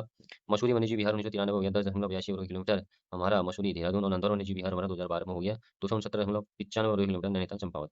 राज्य का सबसे बड़ा वन्यजीव विहार केदारनाथ वन्यजीव विहार है। सर्वाधिक कस्तूरी मृग अशोक वन्यजीव विहार में है। गोविंद वन्यजीव विहार स्नो लेपर्ड व ताड़ी वाले गिद्ध के लिए प्रसिद्ध है। मसूरी वन्यजीव विहार का पुराना नाम विनोग माउंट क्वेल था। इस वन्यजीव विहार में मुख्य वन्यजीव प्राणी पहाड़ी बटेर है। देखो आसन वेटलैंड आरक्षण आरक्षित ईरान की रामसर शहर 1971 में रामसर कन्वेंशन हुआ, जिसके तहत अंतर्राष्ट्रीय स्तर के वेटलैंड्स को रामसर स्थल घोषित किया जाता है। भारत इसमें 1982 में शामिल हुआ था, ठीक है।